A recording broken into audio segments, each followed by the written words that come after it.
Say it right. Say our name. Built this nation with our bodies and brains.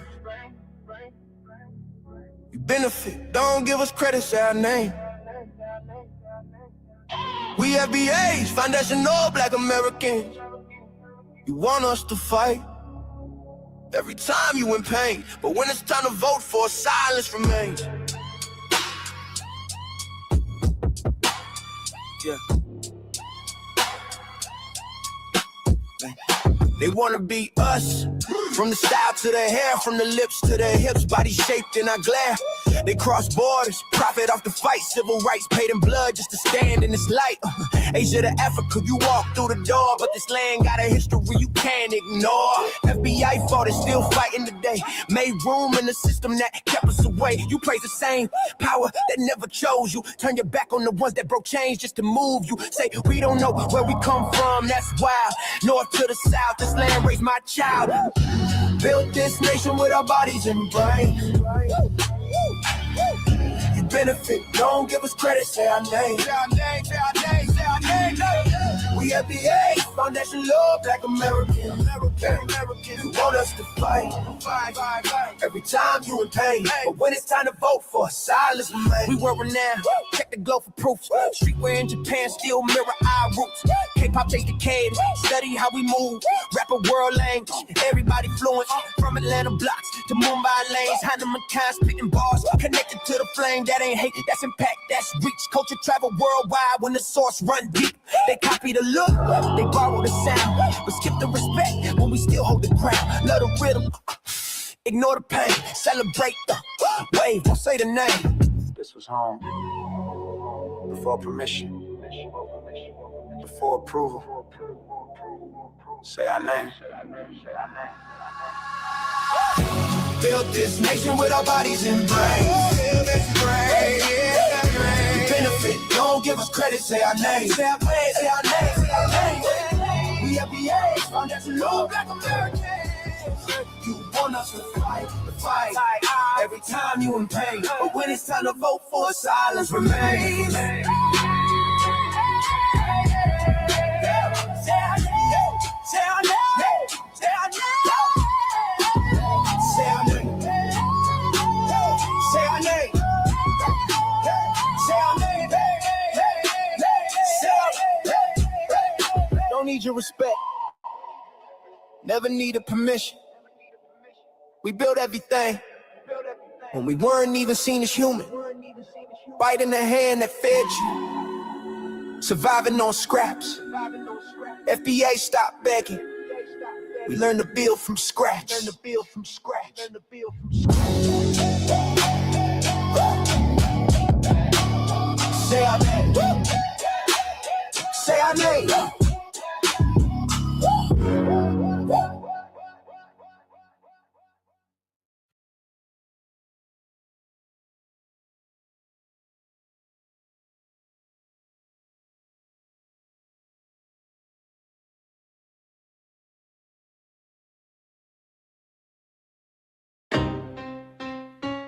Y'all don't hear us.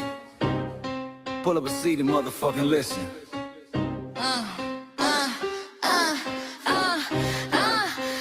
Pull up a seat and motherfucking listen. Hey, pack your bag, time to go home. Talking crazy on our soil where our blood and bones grown. This our grind, we outside on it. While y'all fools on the outside looking, y'all show no respect to Black America, so leave. Hey. Y'all don't get it, so it's time to go home. Get the hell up out of America, take your digits, make it just fly on. Y'all don't get it, so it's time to go home. Get the hell up out of America, take your digits, make it just fly on. You landed on the tarmac, fresh off the boat. Talking about y'all building nothing, man, you choking on the note. My ancestors the reason that this country even breathes. Picked the cotton, built the White House, planted the seed. Jim Crow laws, redlined the map, we was the target. You think that struggle's a costume, man, you can't mark it. We fought the wars, we bled the blood, we died for our future's chance. And you come here and give our legacy a side eye while throwing shade on the guard. Why you benefit from doors we kicked down with our last breath? Now you spit on the architects who stared down death. Disrespectful, That's disrespectful, ungrateful, a slap in the face to only people who gave a fuck. So let me show your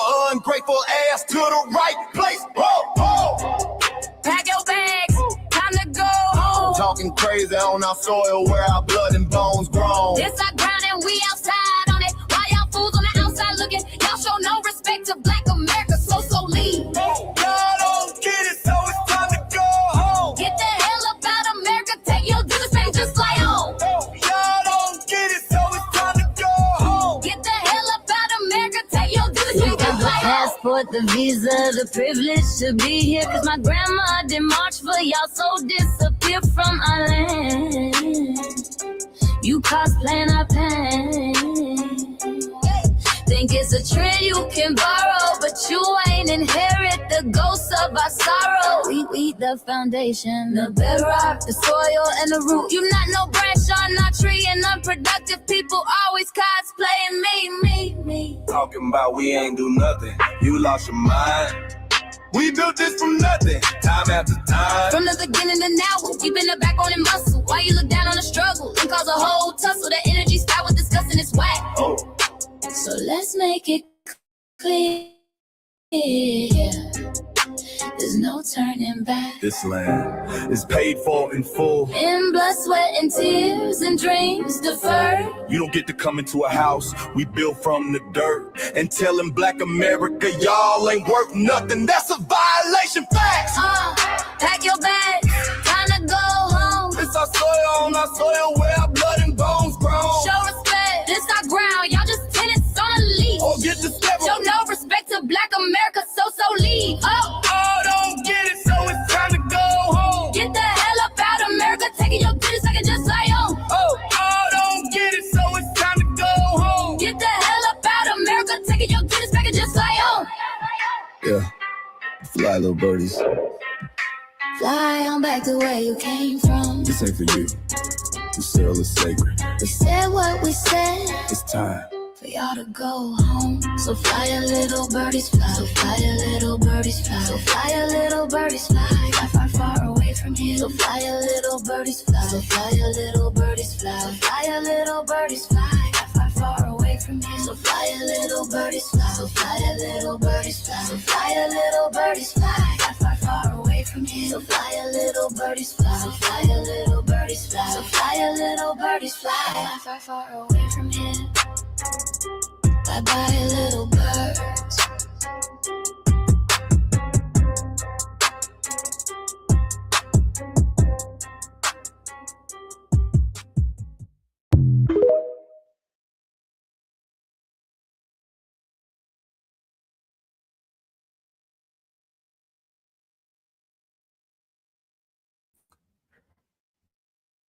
Good evening, ladies and gentlemen, and welcome to Shabaka'S Blacc Experience Enhanced this evening. Enhanced. Jumping the gun. Soon. Too soon. All right. Oh, okay. All right. Okay. Fly, little birdies, fly.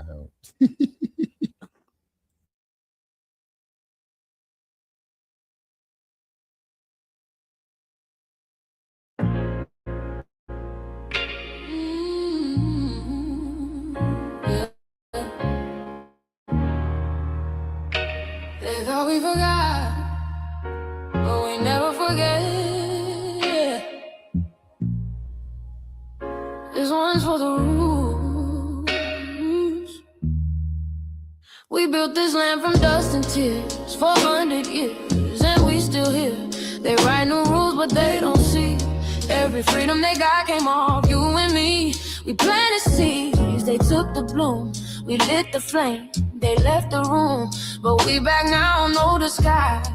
The spirit's woke, we realize. All we want is what we earn. That sweat and blood, yeah, that table turn. You can't buy culture, can't fake that fight. This is our day, this is our ride. We happy day. Say it loud, say it strong. We the heartbeat that's been here all along. Foundation of Black Americans, stand tall. We ain't begging for nothing, we built that all.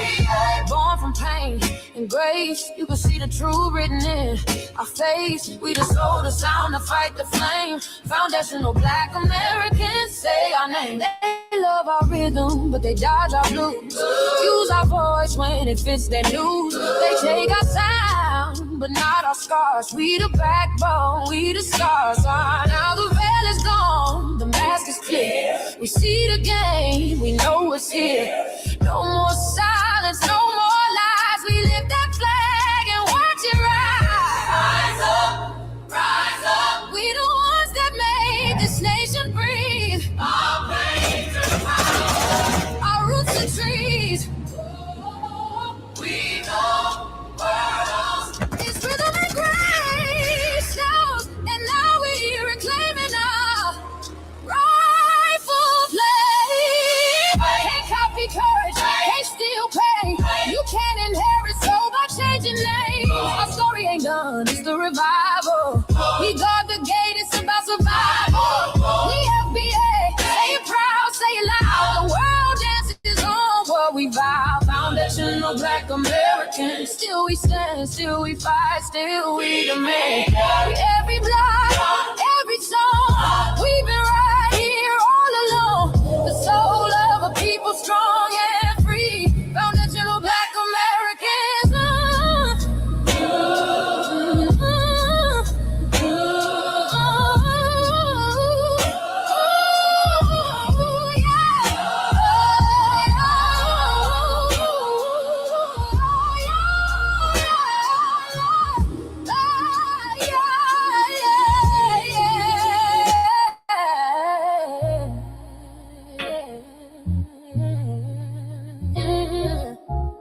We the first, we the root, we the fire. Still rising, still here. Foundational Black American. We set the tone and they copy the cadence. Dance to our drums and deny the foundation. Wear the style but don't honor the source. Smile in the crowd and you distance and force. Say you not us but you rap like we breathe. Take the rhythm, then fuse the receipts. I ain't mad, I'm just holding the glass. Throw in the mirror, now answer it back. I ain't here to cancel nobody. Just keep it honest, keep it solid. If you eat from the table we built, don't act surprised when we guard it. Do you like that? Do you like that? When I flip your sound and I ride like that. Do you like that? Do you like that? Do you like that? Cause that's how it feel when you borrow my culture. Then act like we never mattered. Hip-hop.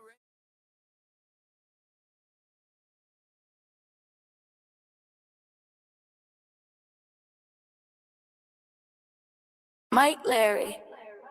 Now this shit here, it's what I see it is. We're not fighting your battles. We're not carrying your fear. We're not lending our history to people who erased us while we were here. Just cause you're born here, don't make you FBA. That makes you a citizen, learn the difference today. This is lineage, not a look you can wear. Not a costume you borrow when it benefits you there. You used our culture like an access card, backstage pass, a straight facade. But now the mirror's in your face, no disguise. And you're uncomfortable looking truth in the eyes.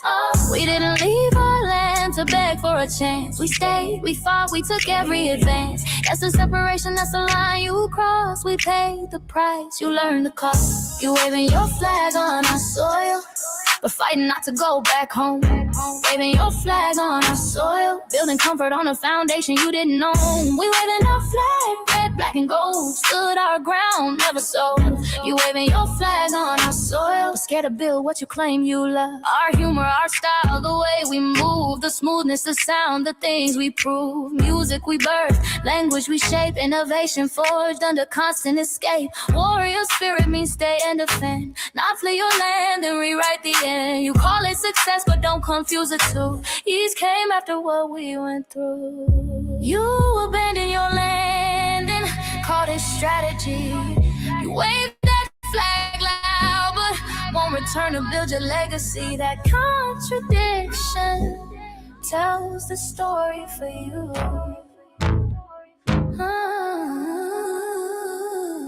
You waving your flag on our soil, or fighting not to go back home. We waving ours where we were forged, every inch earned, every brick known. We can't be deported, and that truth changes everything. We can't be deported, and that truth changes everything. We know who we are, and now we see who you are too. Just because y'all born here doesn't make you FBA at all. It makes you an American citizen. It's biologically impossible to be us, because it's a lineage, not some damn costume you can just put on to look cool. You immigrants and immigrant Americans has used our culture as an access card, a backstage pass to our culture. Now y'all have to look in the mirror. Our sense of humor, the aesthetics, mannerisms, the style of dress, the smoothness, the creativity, our genres of music, innovativeness, our slang, our warrior spirit by staying on our homeland and fighting and not fleeing to somebody else's land to beg for a better life and shit on the very people who fought to have us there. That's who we are. And we know who the hell y'all are waving your flag on our soil and fighting to make sure y'all don't go back.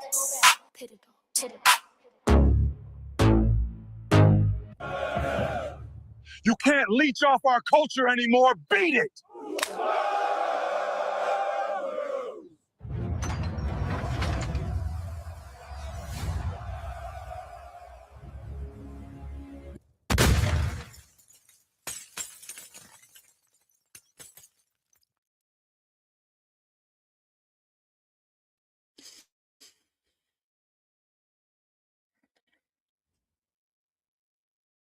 All right, say when. It's about Mike Larry, man. 2 more clips. You did it again. Okay. We really making history. Let's go. Do you like that? Do you like that? Flip your sound. How you like that? Do you like that? Do you like that? Say it loud, don't walk it back. Do you like that? Do you like that? You grew up mimicking us, now y'all switch it up. Turn the carbon copy, y'all ain't black, what the fuck? It's funny, y'all connecting to our culture like it's Wi-Fi. Surfing on our waves of our culture, no more agua. Still my culture for all these years. Look how time flies, all these colonizers in the skies. Y'all hate, y'all still hate us outside. Study doctor, vampires, the blood of our guilt. They copy the flavor, sip the juice, love the results, hate the truth. Who? Do you like that? Do you like that? Do you like that? Flip your sound. How you like that? Do you like that? Democratic shields, talking points, the road they fill. Fish and chips, agent on the mic, judging FBAs, but ain't you half white? Talking like you one of us, we need a proof face. The agent type with a prune face, like 50 and Jim, it's a cold game. Throwing stones cause we built our own lane. I'm joking, kinda, but I mean that. Smile calm, pressure intact. Y'all proud where y'all from, where they flag, beat they drum. But when it's us, tone switch fast. Same pride, but it's too much. FBA pride, lineage solid. You can't put this on, can't try it on. Built here, stayed and fought, that's the difference. That's the car. Do you like that? Do you like that? Say it clear, don't twist the facts. Do you like that? Yeah. Do you like that?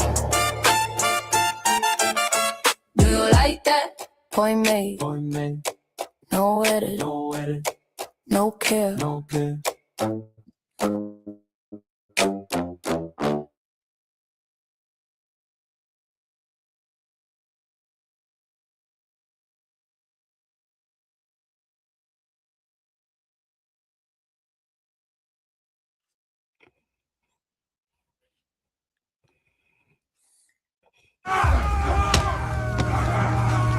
You know, erasing history is something that you have to do when it comes to conquest, domination, and destroying a people. If people knew who they were, what they were, and what they were capable of in the past, they will understand what they have a possibility or a likelihood of doing in the future. Foundational Black Americans, we've always had a culture of resistance. We cultivated a culture of resistance on this land, and we've been resisting ever since we've encountered European domination. But nothing was really popping in Europe until the transatlantic slave trade, and that's where they amassed a lot of wealth. One thing that I think is unique about our culture as far as how we resist, how we fight back, is just the environment we were put in from day one. Being only 13% of the population, the white supremacists were very meticulous about keeping that population at a certain amount. There was never a period when we did not resist the encroachment of the white man. They have a natural behavior of authority no matter where they go. That's why they'll step up in front of us in the line at the store. We're not important. That's a damn sure. We've never been able to excel. We've never been able to relax. We've never been able to just be, which means that existence is resistance. It must be something in our DNA, our historical background, to when something doesn't sit right with us, especially spiritually, in our souls and in our spirit, we just say no. We live resistance. You know, from the moment we're born, we're in resistance. And it's handed down generation to generation. And so I think that cultural resistance is actually in our DNA, in our epigenetics, and then it blossoms out into the culture. So there's almost nothing in America that we do, from song to dance to politics to the way we talk, the way we dress, having coded languages considered to be slang today. Everything about Black American culture is a form of resistance. Of course, they want to always downplay our contributions to the global tapestry because they continue to act like our number one export in this country is not Black innovation. Everyone understands that our resistance has been the cornerstone of what foundational Black Americans have always done. We are the life that breathes everything into this nation. The further back you go, the further Black you go. It's just simple like that, brother.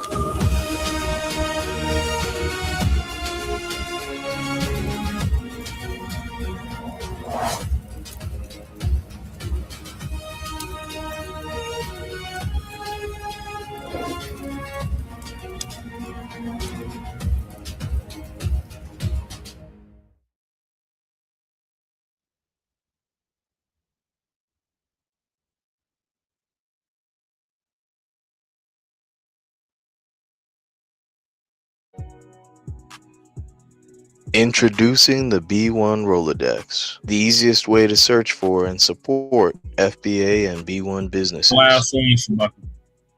Hundreds of entries from the Black grassroots for the Black grassroots. Free to use, free to download, constantly updated. Trouble navigating the document? Try using the map version. Notice a business missing? Use this simple Google form to submit an FBA or B1 business. Also submit anti-Black businesses, which are now being collected in that last tab. Find resources, contact numbers, and much more using the second tab. All the info you need to start practicing group economics today. Go to blacktruthunited.com. That's blacktruthunited.com. Okay, Shabaka, go ahead. Okay, greetings, ladies and gentlemen. Welcome to Shabaka'S Blacc Experience Enhanced this evening. The air date of this episode is June the 30th, 2026. Okay, we had some technical difficulties, and we got off to a late start tonight, ladies and gentlemen. Okay, the subjects for this air date of June 30th, 2026. Supreme Court ruling on transgenders in sports and birthright. The new season. Don't forget the new season, Shabaka. Oh, yes, sir. Yeah, and this is a new season, season 12, episode 1. Yeah, I stand corrected on that. So that's 12 years. We've been on here at Shabaka'S Blacc Experience Enhanced. Okay, this is the Supreme Court ruling on transgenders in sports and birthright citizenship. And correct me if I'm wrong, Brother Che. Okay, the Supreme Court ruled that these transgenders in women's sports can't do it, okay, because they're not bona fide women. And also, too, the birthright citizenship, which is getting ready to be a very, very touchy issue, is because you got midterms coming up, plus in 2 years, you got the presidential election coming up. Okay, LeBron James, he's leaving the Lakers. He listed himself as a free agent. You know what I'm saying? And then also, too, ladies and gentlemen, we got record-breaking heat. Now, they got it going on in Europe, but here in Las Vegas, it's 89 degrees. Shit, I'm damn we're gonna have to put a coat on in a minute. Okay, and then Namzamo being accused of trafficking in drugs. Me personally, I think it's bullshit. Okay. Yeah. And and the woman is gone. She's gone to glory. So now they're trying to smear her name. You know what I'm saying? Which I really think is a real. The March of March said he won all the foreigners out of Xania today. Yeah. And that's another thing I want to get up on that. Okay, so it is really, really fucked up. The Boers had fucked the economy up, the politics up, all that stuff. So now what it is that the European powers that be, once again, they want to keep Africa divided. Is because they're in fear of Africa coming together, mainly the French. Okay, it's because of the atrocities that they committed. They're not to mention the Dutch, and Europe is still burning up, you know what I'm saying? And then also too on the earthquakes, they're still digging bodies out of the rubble. Oh, that was the other topic. Yeah, I didn't add that to the list, Shabaka. Okay, yeah, and the only thing I could say about that is this. Okay, expect, and I'm hoping to God that I'm wrong, but expect another major disease to come out of that is because you got cadavers that are still buried and they're decomposing. Okay, so this is some more additional shit that they're gonna have coming out. Then if it meets with the Ebola, then meets with this other shit, you know what I'm saying? My God, man, you know what I mean? Shit, and then as I advise down there, if they got water, go buy it, trade for it, steal it, but do not drink no tab water. Do not go by no rivers or reservoirs or sewage places. It's because not only do you have the filth from the sewage, you also got DBs materials, meaning dead body materials going off in there as well too. Okay. All righty. And then Serena Williams. Experience enhanced. Oh, go ahead. Yeah. And then also too, Serena Williams, she lost. Yeah, Serena Williams lost. You know what I'm saying? Yeah, she lost. She is 44 years of age. And tennis, I have seen, wait a minute. There was a woman by the name of Billie Jean King that did a publicity stunt with this old bastard by the name of Bobby Riggs, who was older than me, and she wore his ass out. You can pull that up out the year 1974. A's won the World Series third time in a row. Ali beat Foreman, then the Billie Jean King, Bobby Riggs shit. Oh, yeah. Then that crazy bastard who used to jump over shit, all these cars and stuff, Evel Knievel, he tried to jump the Snake River. It failed. You know? And it failed. Black Experience Enhanced is based off the 50th anniversary of the founding of the original Blacc Panther Party for self-defense. Yes, sir. Started on Blogtalk Radio back in 2016 and have been around for 12 seasons now. Yes, sir. Yes, sir. Okay. And we thank you. Black Experience from the beginning of time until 10 minutes ago. And it's also part of the campaign. And as recently within the last 2 to 3 years, moved from Blogtalk Radio to Streamyard. Please make sure you like and share the family. Please join us on Streamyard, YouTube, Frontline Black News. The links to all of our channels are in the description. Yes, sir. And then follow the like page of Shabaka'S Blacc Experience Enhanced. Also, to put in, if you're on Facebook, put in your request to join the group Shabaka'S Blacc Experience Enhanced by the same name. That page has been kind of dormant. We're trying to build it back up, as well too. And then also too on the Facebook group Black on Black Love. Okay, that is a meet and greet area, for heterosexual Black men and women, you know what I'm saying? Okay, no pedophiles, no underage kind of shit, you know what I'm saying? Use your discretion, is because it lied dormant for a minute. And when I started it about 6 years years ago, it really had boomed up. So therefore, you know, the ladies invite the men's invite the ladies, but we got to have an equal balance of it. You know, we can't have 100 men and only 25 women. You see what I'm saying? And vice versa. You see what I mean? You know, so it's just something there to put out there for our next generations and what have you. Okay. So therefore, I was looking at the news, Brother Che, on the birthright citizenship. Okay, it's because the Supreme Court was ruling on Yeah, so we got both the birthright citizenship and the transgender ban. Oh, yeah. So I'm all in favor for the transgender ban.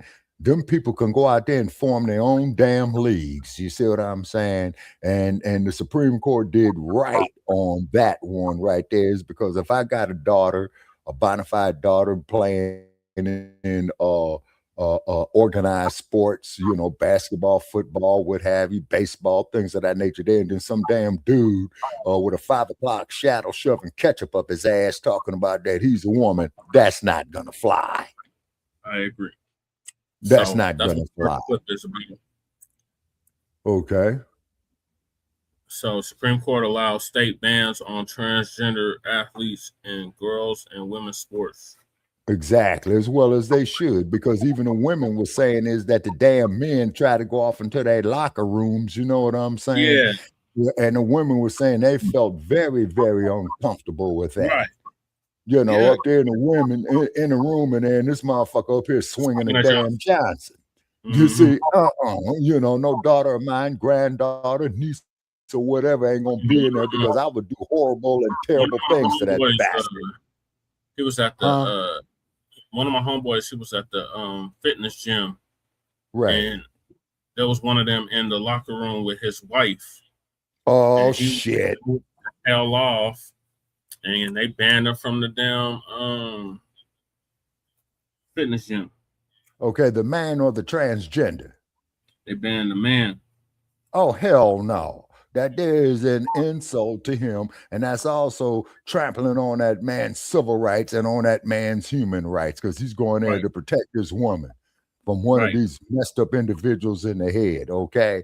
And we ain't gonna get on that, you know what I'm saying? They have their human rights, they got their civil rights, and that as far as I go. Let my little grandbaby or a female child in my family go off into a restroom, you know what I'm saying? And then some head going up in there. That ain't gonna happen. We wouldn't have no civil rights if it wasn't for us. Yeah, exactly. See, now that's the cold part about it. If we go out here, get hit with fire hoses, bashed upside the head, you know what I'm saying, spit on and stuff like that, and then all these other motherfucking groups want to come up here, including these tethers, as you say, is rightfully so, want to get the benefits from it, but they want the damn benefits of it, but they don't want to put no sweat equity off into it. Yeah, no. Yesterday at City Council, Michael. Oh, you told them that at City Council? Mm-hmm. Shoot me the clip. It's usually I follow you at City Council. You know what I'm saying?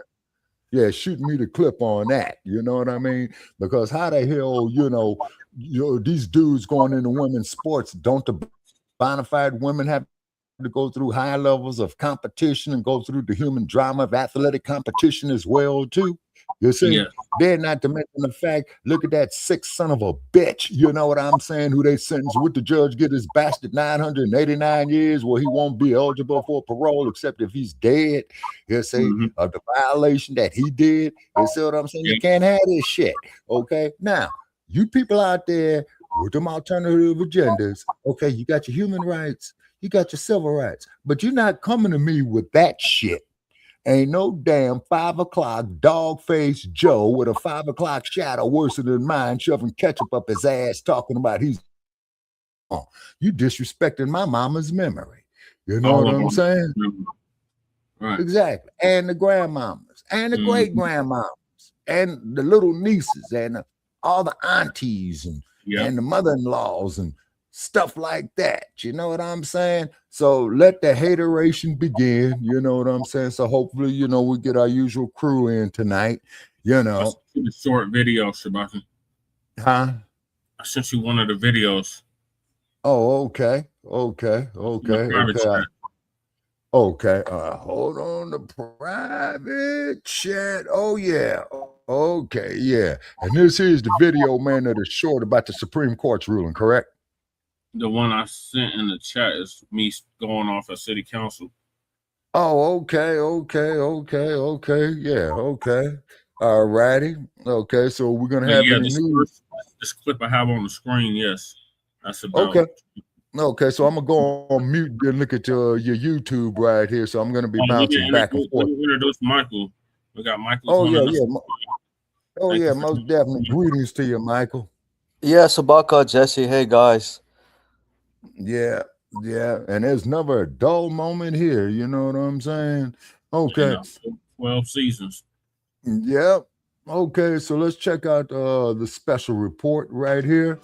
This is CBS News special report. I'm Tony DeCopo in New York. The Supreme Court has just ruled on one of the biggest cases of the court's current term, a case involving the constitutional rights of transgender student athletes, and specifically whether states can ban transgender athletes from playing on girls' sports teams. Transgender athletes from Idaho and West Virginia challenged those state bans, but it's bigger than just those two states. 25 other states have similar laws saying that transgender athletes can indeed participate, but only on the team that matches their biological sex at birth. So let's go to Jan Crawford, our chief legal correspondent, who's been reading through this ruling. Jan, good morning. How did they rule and on what grounds?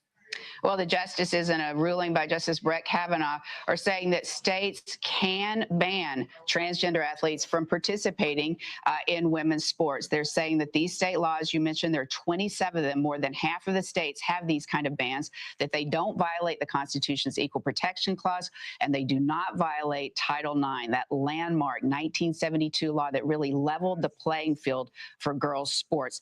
They're saying that these states have rational reasons for wanting to have girls and boys sports teams, and that states feel free to create those teams, draw those lines however they want to draw them, including based on someone's biological sex. So this means that those state laws that now ban transgender participation will remain in place. There are 2 other states that do it by policy, so a total of 29 actual bans, while other states, it appears from this ruling, can continue to proceed like they always have. If they want to allow it, then they're free to go ahead and allow that kind of participation. That would be exactly how the court handled its last major transgender rights case, when last year it left it up to the states to decide whether or not they're going to ban puberty blockers and hormone treatments for minors. Now, this case appears to be focused very much on sports. Justice Kavanaugh talking about why states may want to have male and female sports,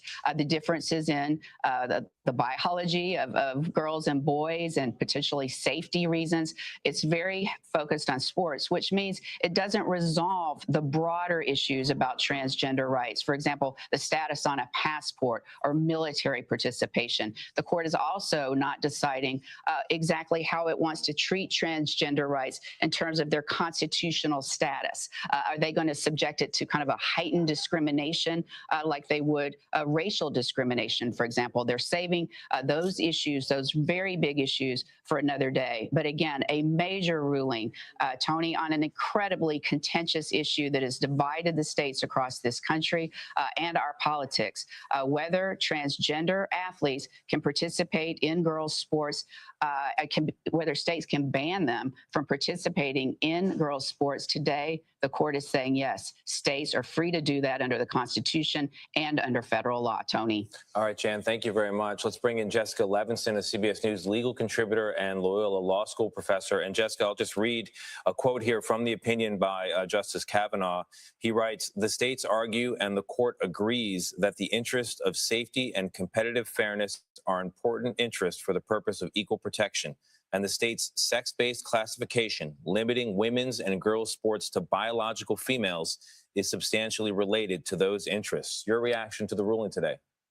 So my reaction is what the court is doing is it's fairly predictable. What they're looking at is their Equal Protection Clause case law that applies based on sex-based discrimination. And they're saying that these types of laws satisfy that level of scrutiny. So they're looking at what West Virginia is doing, what Idaho is doing, prohibiting transgender people from participating on girls and women's sports. And they're saying, is that okay under the constitutional framework that we've created? And then they're going through that equal protection clause analysis and saying, yes, it is okay. Essentially, as Gian said, this is something that the states constitutionally can do. And as you just discussed with Jan, this is something that under that landmark piece of legislation, Title IX, states are also free to do. It's interesting the court is consolidating the two cases, answering both questions at once. All right, Jessica, thank you. Let's turn to Chief Washington Correspondent Major Garrett. Major, as Jan mentioned, this has been a hot-button social issue, something that's in the political bloodstream, the rights of transgender people in general, and in particular, the participation of transgender girls in high school and in college sports. How do you think this will be processed politically? Well, during the 2024 campaign, Tony, as you and our audience well remember, this was an issue raised by Republicans, raised by Donald Trump against Democrats and Kamala Harris in specific, and it cut very aggressively against Democrats and the Kamala Harris campaign. President Trump, early in his second term, very extravagantly signed executive orders in this space to protect women's sports for women only and girls. One of the underlying questions here, Tony, is does transgenderism mean you are trying to seek, by being transgender, a competitive sports advantage? Or are you transgender because you want to be and later in life decide to participate in sports? Well, just because you've become transgender, does that mean you've given up any of your access to sports with your chosen new identity? Well, the court is wrestling with this. And the court said in its syllabus, this is still subject to scientific and medical debate, all of these issues related to transgenderism. But right now, the court is saying states have a valid and rational interest to put some limits, some protections for safety and competitive fairness in the legal code. But the court is acknowledging something that we should remind ourselves. This is an evolving debate. Right now, it is in a very definite hesitant towards transgender rights space. I would just remind our audience, there was a time in our country in the late 1990s and early 2000s when many states, most states in our countries, constitutionally banned same-sex marriage. We are in a different place on that issue now. That debate and all the human rights issues underneath that evolved over time. I'm not predicting that for transgenderism, but I'm saying that is something that our country went through on an issue that seemed to be in the late 1990s and the early 2000s settled. And it became unsettled because the Supreme Court and a cultural reevaluation of what same-sex marriage means in this country. We might see that in transgender space. We're not seeing it now, and the court is giving states latitude to impose some limits to protect those engaged in sports right now from a perceived threat of competitive imbalance or unfairness in that space. All right, Major, thank you. Let's go to senior White House and political correspondent Ed O'Keefe, who joins us now. Ed, I imagine the president's going to take in this opinion and probably do a little bit of a political celebration today. It will be. This is an issue, as Major mentioned, that was a galvanizing force for his election in 2024 and something he talks about on almost a regular basis, and that is a legislative push to try to ban conversion therapy or federal funding that might go to it in some way, and also talks openly about, in essence, getting the Supreme Court to where it got today, allowing the states to decide for themselves what exactly should be done about student athletes. We are awaiting a handful of the final rulings today. This one, of course, and then, of course, a decision on his attempt to undo birthright citizenship as a constitutional right. And then one other political coordination case that could ultimately be of benefit to Republicans, at least in this campaign cycle. So a big day for the White House to be watching for here, as we know that right now justices are still reading through this first opinion as we await the response in the next one. The president for a while has been channeling that he anticipates losing on the birthright citizenship case, but between this decision on transgender athletes and the handful of decisions yesterday regarding presidential power, they're ending the Supreme Court term here at the White House relatively pleased and, as expected, expanding presidential powers in terms of allowing him to fire heads of independent agencies, and then in this case, going as expected and allowing states to determine for themselves what to do about transgender athletes. Tony. Ed, thank you very much. I want to go back to our chief legal correspondent, Jan Crawford. Jan, with the benefit of just a few more minutes to read through the ruling, any more takeaways? Yes, I mean, there's a pretty sharp dissent from the liberal justices. Justice Sonia Sotomayor is now reading aloud parts of that dissent from the bench.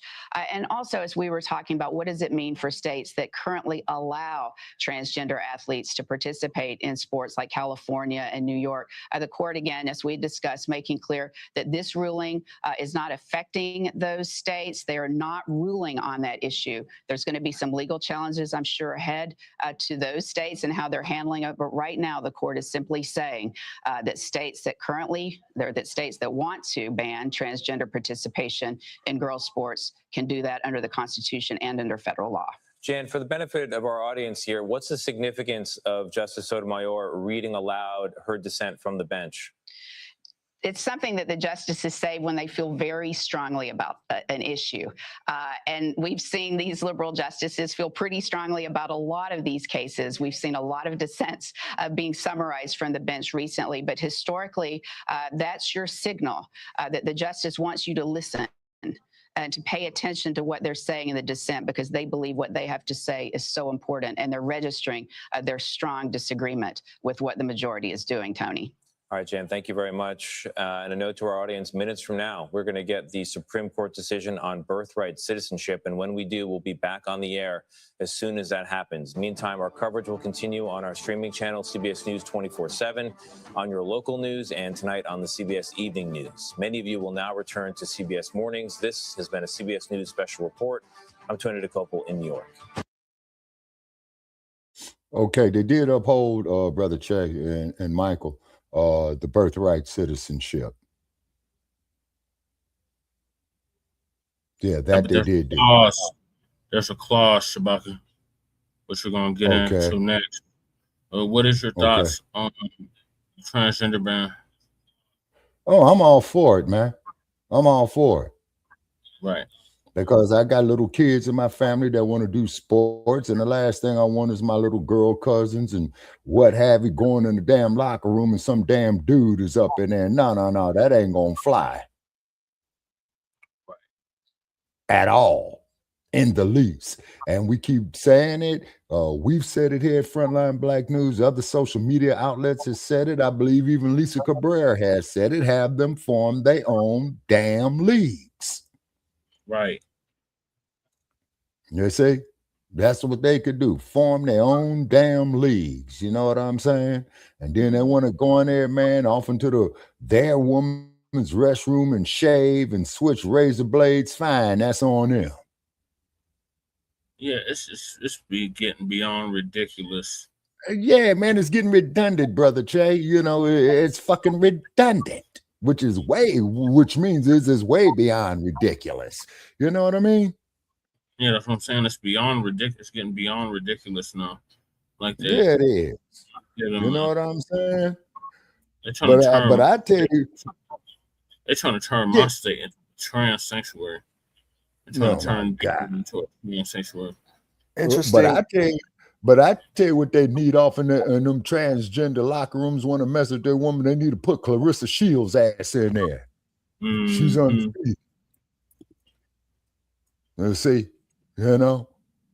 I mean, man, do you know this shit is redundant? Okay, we already said, man, you got your human rights, you got your civil rights, man. Oh, okay, now just like what was the fool in Chicago, man? What was his name? Leon or the Supreme Court wrapped up it.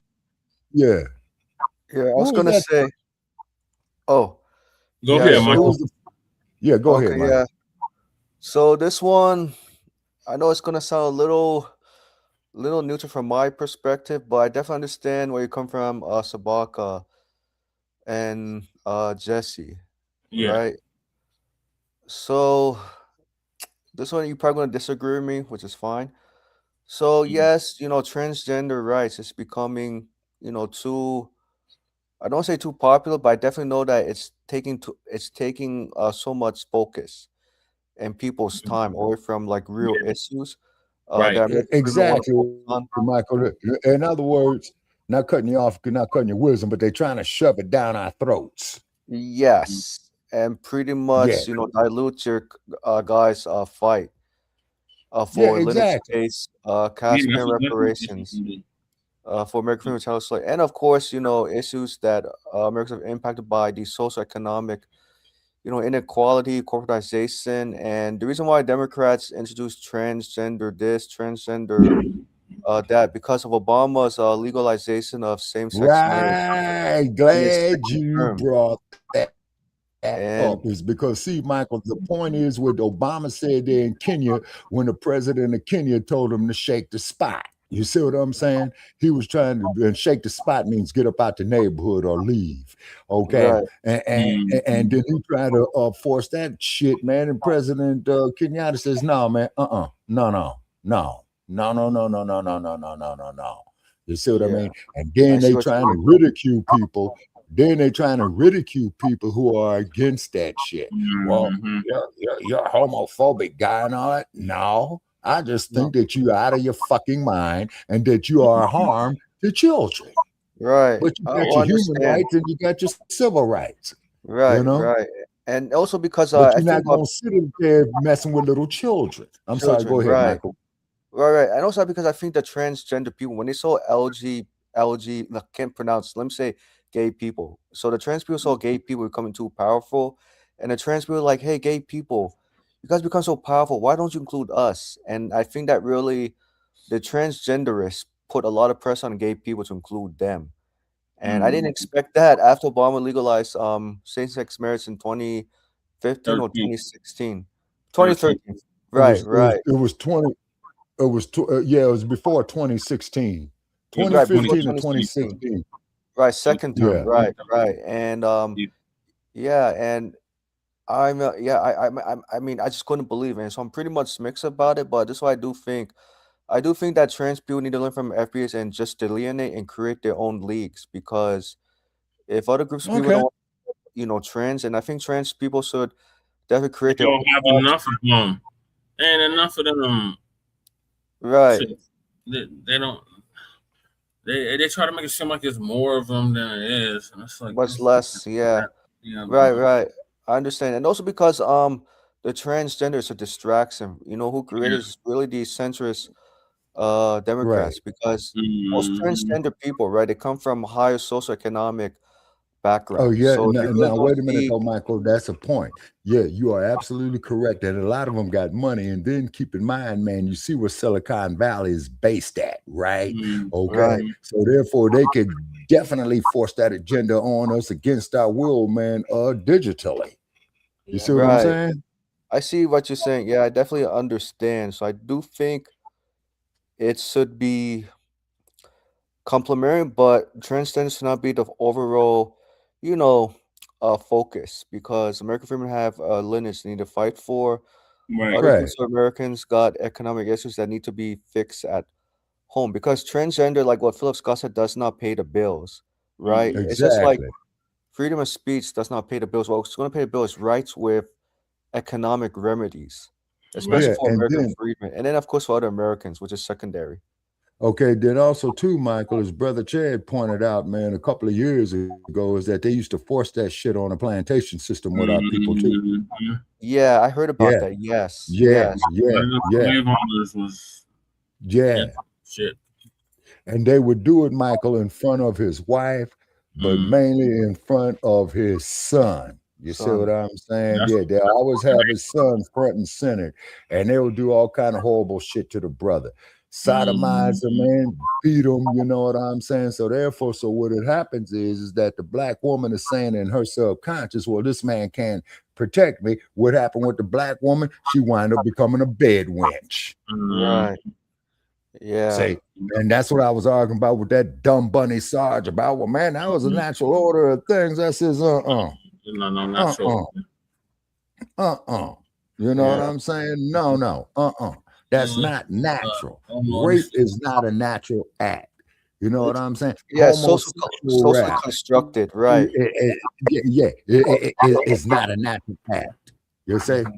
Look at that crazy ass doctor who was violating the gymnastic girls, or the judge gave his ass 400 years, and I won't be eligible for parole for 200 years. I'll be dead by then. And the judge says, yeah, that's exactly why I'm sentencing your sick, perverted ass to this time.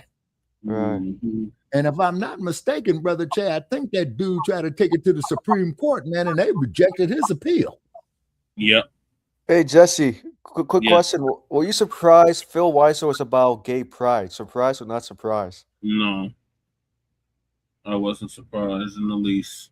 At least because Phil Weiser, I don't know, for some reason I kept thinking that Phil Weiser kept homosexuality very quiet, you know what I mean? And I was really surprised when he mentioned it at the Zoom meeting last night. Yeah, he pander. Pander? Yeah. Yeah, do you think he's gay? Phil Weiser?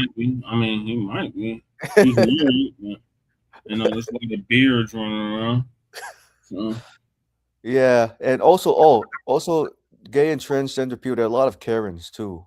Yeah, they don't want to address the racism that exists in that community. Yeah, so what do you tell the gay Black people? Do you tell the gay Black people to leave that gay Karen, transgender Karen? I tell them you're Black first. That's what I tell them. Right, Black first. Right. Be James Baldwin. Be like James Baldwin. James Baldwin was gay, but he was Black first. Wow, I didn't know James Baldwin was gay because I kept thinking James Baldwin was like straight. You know what I mean? He talked with a masculine voice. No, he was very gay. And I tell him, hey, look at Greg Marcel Dixon. He's gay, but he's Black first. Right. And I know it's gonna be so hard for your brothers and sisters to acknowledge. And I also tell them this, like them damn white LGBTQ don't give a damn about you. They use you as a mascot. Right. When it's time to get funding or whatever for them organizations, they don't never receive that funding. Right. True. That's very true. And how do you tell those who are dating Brad? I'm talking about like Tyrone dating Brad. How do you tell Tyrone to get out of a relationship with Brad as soon as possible? But do it carefully. That's a lost cause right there. Lost cause? You want to be a bed buck, that's on you. You want to be a bed wench, that's on you. But don't come crying to us when you end up unalived or seriously harmed, because you already know. Hey, Jesse, just like what happened up there, in Milwaukee. You know what I'm saying? Right. You know what I mean? And what it is though, Michael. Racist white supremacy, man. It's a sickness. It's beyond a sickness. Right, it's a disease. It's a disease, but what I mean by that though, Michael, is that it's a mental disease. It's sadistic. You see what I'm saying? Just like when you saw the motion picture Mandingo with Ken Norton, where the white woman told Meade, oh, well, you do it to me, or I'm gonna say rape. And then when the master found out, he puts them off in a vat of hot water and boils them. Do all that crazy shit, but I'm gonna get to the birthright citizenship next. Oh yeah. Its term today, dropping final opinions on some of the country's most debated issues, including birthright citizenship and transgender athletes. The Supreme Court wrapped up its term today, dropping final opinions on some of the country's most debated issues, including birthright citizenship and transgender athletes. Our Julissa Arizari breaks down both rulings and what they mean for Coloradans. On their last day of their term, U.S. Supreme Court justices knocked down a policy President Trump tried to implement on his first, limiting birthright citizenship. Trump had issued an executive order on day one of his second term, challenging the idea that anyone born on U.S. soil is automatically a citizen. Today, in a 6-3 decision, SCOTUS struck down that order, saying it violates the 14th Amendment of the Constitution that offers equal protections to all Americans. So if it had gone the other way, it would have affected thousands, tens of thousands, even hundreds of thousands of people across the country. Chris Jackson is a constitutional law attorney in Colorado. He says, had the outcome been different, there would be a lot of questions of how it'd be enforced. Then courts might have had to look into questions about whether or not the person's parents, I think the phrase is, made this nation their permanent home. That's a kind of very detailed, fact-specific inquiry that could be very hard to accomplish in practice. And in another 6-3 decision today, the Supreme Court upheld state laws banning transgender athletes from girls and women's sports. In the opinion, Justice Brett Kavanaugh wrote, quote, the states did not violate the Equal Protection Clause by using biological sex as a requirement for female teams. And that is what Initiative 109 does. Jax Gonzalez is the political director at One Colorado. They say this ruling does not really directly impact Coloradans right now, but an initiative on the November ballot will. 109 would require students to compete on school sports teams based on sex assigned at birth, covering school sports from K through 12 and college. This K through college ban puts the same expectations on a kindergartner as it does on a varsity athlete. And we didn't make sure that Colorado continues to stick with our values, That motherfucker got a fairness, little bit too much and bass in rights his voice. to be able to access spaces regardless of who you are. I was Julissa Arizari reporting. So it's important to note the Colorado High School Activities Association, CHASA, has already agreed not to sanction certain schools and teams over their policies on transgender students. This is part of a settlement between the association and a group of school districts in a lawsuit. Wow. Wow. Okay. Yeah, see, man, not only is this shit crazy, man, but this bullshit's getting redundant. It really is. We now go to breaking news. The Supreme Court has now just issued a couple different rulings. I think the biggest case on the docket is birthright citizenship. We're bringing in David Cole. He's going to be talking about this one as well as the other ones as well. Birthright citizenship, a challenge to Trump's executive order ending the fact that if children are born in the U.S., if their parents are non-citizens, are they a citizen? Yes, huge issue, involves one of the most important sentences in the 14th Amendment. And this morning, in an opinion by the Chief Justice, the court said this means what it says, that if you're born within the boundaries of the U.S., you are a citizen, subject to some very small exceptions that aren't really material. The executive order is not not constitutional. And this was from an ACLU case. Yes, that's right. Yeah, so it was a big presentation. Oh, and it's a lot of people. I mean, and it's a lot of people in a lot of different ways. People that came to the country in different ways, of different configurations of parents and families and origin stories. But this opinion says that we've always understood this to do one thing. If you're here, there's a Latin term for it that I don't remember, but that applies, and you are a citizen. And these exceptions that we've heard so much discussion about, they're really, really limited to like ambassadors' kids and stuff like that. And that's the way it's been. That's the way it's going to be. The other case was about transgender athletes. The Supreme Court ruling in favor of the states that have bans in place. Yes, it was something like when the court overruled Roe a few years ago, they send it to the states and say, you have the ability here to approach this in a certain way. And it unanimously agreed with Title IX, the statute that requires equal funding for women's sports, and it was 6-3 on a constitutional question. But states get to make these decisions now. Okay, and then campaign finance was big. This one, basically, the Republicans challenging the part of the Federal Election Campaign Act, capping how much parties can actually spend. It's like coordinating your campaign spending, I guess. It's who you can and who you can't and how much you can spend, right? So some were saying this was already being done. It just maybe wasn't totally done in the right type of way, but this would make it legal. Getting the law caught up to reality. I mean, we have all these groups that have a right to speak, because these are First Amendment cases, and a right to spend money. Can they talk to each other? And, of course they can. Yeah. And so there's certain consequences to that. You have to word the rule the right way. But the Supreme Court said, we just need to go with reality here. And if there are disputes to be had about how funding is done, that's for another case. This is kind of the mechanics of funding once you agree on how it's going to be done. And it was about them kind of trying to impact the control and flow of the money. Yeah. Through the parties. Can you get some PAC? Can you influence who is picked as the candidate? It has some political consequences to it. But in terms of the First Amendment, I mean, you have a right to talk to other people that are giving money. It's pretty straightforward, I think. Are you surprised by any of these rulings? I am not really. I thought the birthright citizenship argument a few months ago, the court had a lot of skepticism about the administration's position. And I think the opinion the court gave this morning is just right by the numbers, consistent with what the understanding had been for a long time. And I'm not surprised to see the transgender athlete ruling either. Remember in the Roe case, it went back to the states. This is the same idea.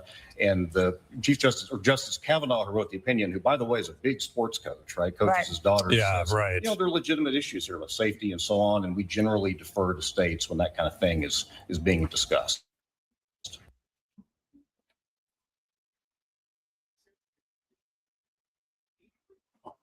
I want to find the clause because there's a clause that goes along with this that they're not talking about. Basically, it states that they have, if they leave the country with that child, they have up to 5 years to return. If they return after that 5 years, then they're no longer citizens and have to reapply for citizenship. Okay. Lisa might bring it up. Let me see if Lisa's talking about it. Okay. You All right. see my screen. So that item is checked off. Okay. There are some people that are really upset about the ruling, but if we know Donald Trump the way that we do, we know he ain't going to give up on this, y'all. He's going to present this again. You know, he may have to present it in a different way, but this is far from gone. Far from. He will definitely find a way to put this in front of the court again. So I'm going to go ahead and share my screen.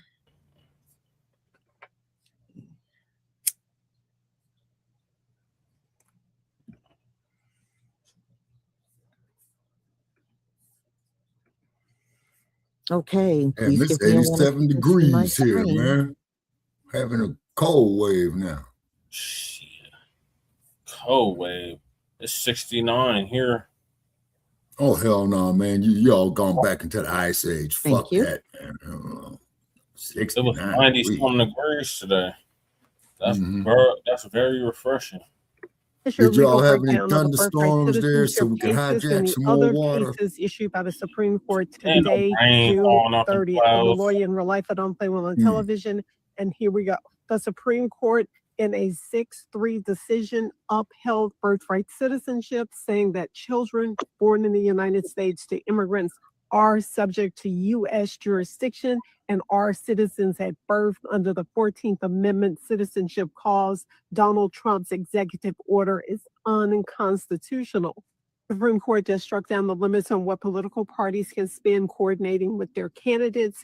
A single donor usually can only donate $7,000. Now they can donate $550,000 to a victory fund that can be distributed to candidates by a political party. This was a 6-3 decision decided on First Amendment grounds. In the final case, the Supreme Court ruled that Title IX lets schools run sex-separated teams defined by biological sex, that equal protection isn't violated by limiting girls' teams to biological females. Schools may set eligibility by biological sex.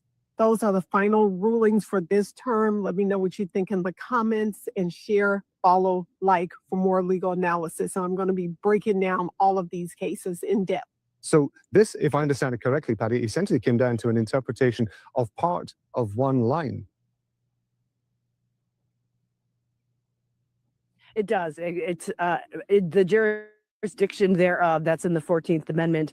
It gets a little bit obscure there. I have to say, in all the Supreme Court cases I've covered, this is by far the thickest document deciding birthright. So let's take a step back. This was on Donald Trump's first day in office of his second term. He established an executive order. What he wanted to do was limit birthright citizenship. In essence, that would mean if you were here on a work visa and you had a baby, that baby was no longer American. If you were here with undocumented as an undocumented immigrant, and you gave birth, the mother gave birth, the father was not an American, then that baby was not American. That would have defied the 14th Amendment, which was established to make sure that the children of freed slaves would be considered Americans. So it was more than 100 years of precedent. Supreme Court, when they heard this argument, seemed very skeptical. Let's not forget, Donald Trump was the first U.S. sitting president to come and listen to the oral arguments, leaving fairly quickly after he started hearing some dissent. He often claims that the U.S. is the only country that allows birthright citizenship, which means any child born on U.S. soil is in fact an American citizen. That is not the case. There are dozens of countries that do allow birthright citizenship. Still, he tried to limit it. The Supreme Court, in a very strong decision, simply said, no, you can't. That's against the 14th Amendment. The Supreme Court decision is a major defeat for President Trump. This is it right here. It is called Trump versus Barber. That is the decision that was undertaken by the Supreme Court today. What they said was that the executive order signed by the president on his very first day in office was essentially unconstitutional because it challenged the 14th Amendment to the Constitution. This is the amendment of the Constitution that guaranteed citizenship to the children and enslaved people after the Civil War. That is something that has been part of American law and American jurisprudence ever since. A lot of other nations, contrary to the president's claims, do have birthright citizenship as part of their national fabric. Now, what the president tried to do with the order was restrict birthright citizenship, not eliminate it entirely, but require that the parents of a child born on U.S. soil essentially be in the process of becoming U.S. citizens or U.S. citizens themselves. The court rejecting that argument today. This is something the president put a lot of political weight behind. Back in April, he appeared before the Supreme Court, actually as an observer in the courtroom, listening to the arguments being made in this case. It has been part of his immigration policy and his immigration crackdown ever since he took office. Oh, man, when are they going to impeach his ass? Cannot do that. It is a major defeat for the president of the United States when it comes to his immigration agenda. It was an immediate eruption, a roar of cheers. We saw a lot of people who had been standing here in the shade waiting for this decision rush over. Some who had just come to see this for the day to figure out what might happen. Individuals really wanted to be here for this historic moment where the Supreme Court struck down this very unusual, broad executive order that President Trump put in place the first day he was in office. It had not actually been enacted, but there were people here who genuinely wondered if today might be the day that the Supreme Court would end birthright citizenship. Of course, the Trump administration had argued that it had the ability to do that because of that case that Laura mentioned based on children who were born to Chinese immigrants. The Trump administration said that those parents were domiciled in the United States, meaning they had lived here, and so that anyone who was here temporarily or illegally did not have the right to make children born to them U.S. citizens. But we've heard a lot of people, a big crowd gathering over here. We expect there to be press conferences throughout the day and later this afternoon where these crowds will grow larger. And we will also perhaps expect to hear from some people who are upset about this decision, who do think that the citizenship should only go to people who are permanently legally in the United States or U.S. citizens, that they've been listening to what the president has said on this issue and that they believe that they should limit citizenship. Trump is absolutely furious right now. Moments ago, the United States Supreme Court upheld birthright citizenship, going against Donald Trump's executive orders to end it. The 63 ruling means that anybody born in the United States is still a U.S. citizen. Too bad for the racist bigots.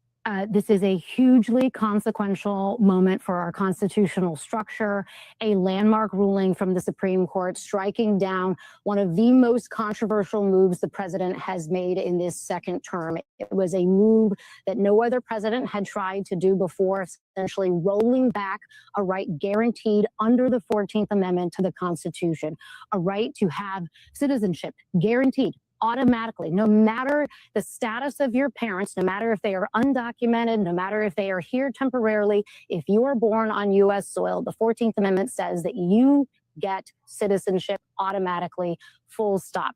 Now, the court, of course, has been looking at this for quite some time. In fact, they took this up last term, but they didn't wade into the merits. This time, they went all the way and they had to get into the actual heart of the issue, if you will, and take on that constitutional question that had been resolved dating back to the 1890s. The Supreme Court looked at this case in the case of a Chinese immigrant, someone whose parents were born abroad, but was born in San Francisco. And in that case, back in the 1890s, the court said that person had enjoyed birthright citizenship. And that had been the law of the land since that time until the President Trump, tried to undo that by an executive order passed on his very first day of his second term. It's a case that he has cared deeply about. It's a case that he has called a disgrace, birthright citizenship. In fact, he showed up to the Supreme Court, the first sitting president to do that in history, showed up to face down the justices, but today they told him no, Craig. And so I'm now going to dig into the actual content of that opinion. In a major blow to Donald Trump and his administration, the Supreme Court has just ruled that regardless if you're here in the United States illegally or temporarily, If you have a child here in the United States on U.S. ground, that baby is a U.S. citizen. This was done in a 6-3 decision in which the justices did say that this falls under the 14th Amendment, aka birthright citizenship, shutting down Donald Trump's executive order. Chief Justice Roberts said in his opinion, quote, citizenship then and now was the right to have rights, to freely participate in our political community. The framers of the 14th Amendment extended a promise to every free-born person in this land. Adding later, we keep that promise today. Trump has not commented on this just yet, though on Truth Social, he did talk about two other opinions that were released today. First one when it came to political spending, in which the justices did say there were no limits on. He praised the Supreme Court for upholding some state laws in which it banned transgender women and girls from playing in sports. Saying big win, the United States Supreme Court just ruled against men playing in women's sports. Wow, that takes that ridiculous situation off the table. And it's a big one. It has to do with birthright citizenship. It was an executive order that President Trump, on day one of his second term in January 2025, signed the executive order. It was immediately challenged, and now we can tell you that the U.S. Supreme Court has ruled against President Trump's order to limit birthright citizenship. Shannon, we have talked for some time about the president feeling that he would not win on this one. The question is, why not? Okay, right off the bat, it says children born in the United States to parents unlawfully or temporarily present are, quote, subject to the jurisdiction of the United States and are citizens at birth under the 14th Amendment's Citizenship Clause. So look how this broke down. As we expected, the Chief Justice wrote this opinion. Justices Sotomayor, Kagan, Barrett, and Jackson joined. Jackson has a concurring opinion in which Sotomayor joins. Justice Kavanaugh files an opinion concurring in the judgment and dissenting. Yeah, they did. Dissent comes from Justice Thomas. He is joined by Gorsuch, Alito, and then Justice Gorsuch apparently has his own dissenting opinion. So it is what we expected after the arguments here, and it looks like a bit of a split, but enough of a plurality coming together to say that the executive order that the president issued very quickly upon taking office is no good, and that if people are here, subject to the jurisdiction thereof includes people who are here illegally. The writing for the majority, Chief Justice Roberts says this, citizenship then and now was the right to have rights to freely participate in our political community. Talking about the 14th Amendment, the framers of the 14th Amendment extended that promise to every freeborn person in this land. That's a quote, and it looks like it's a quote back to some of the legislative debate about this in Congress. He says, we keep that promise today. So a loss probably expected by the Trump White House, but it is official and it's a thick one. So we'll keep reading.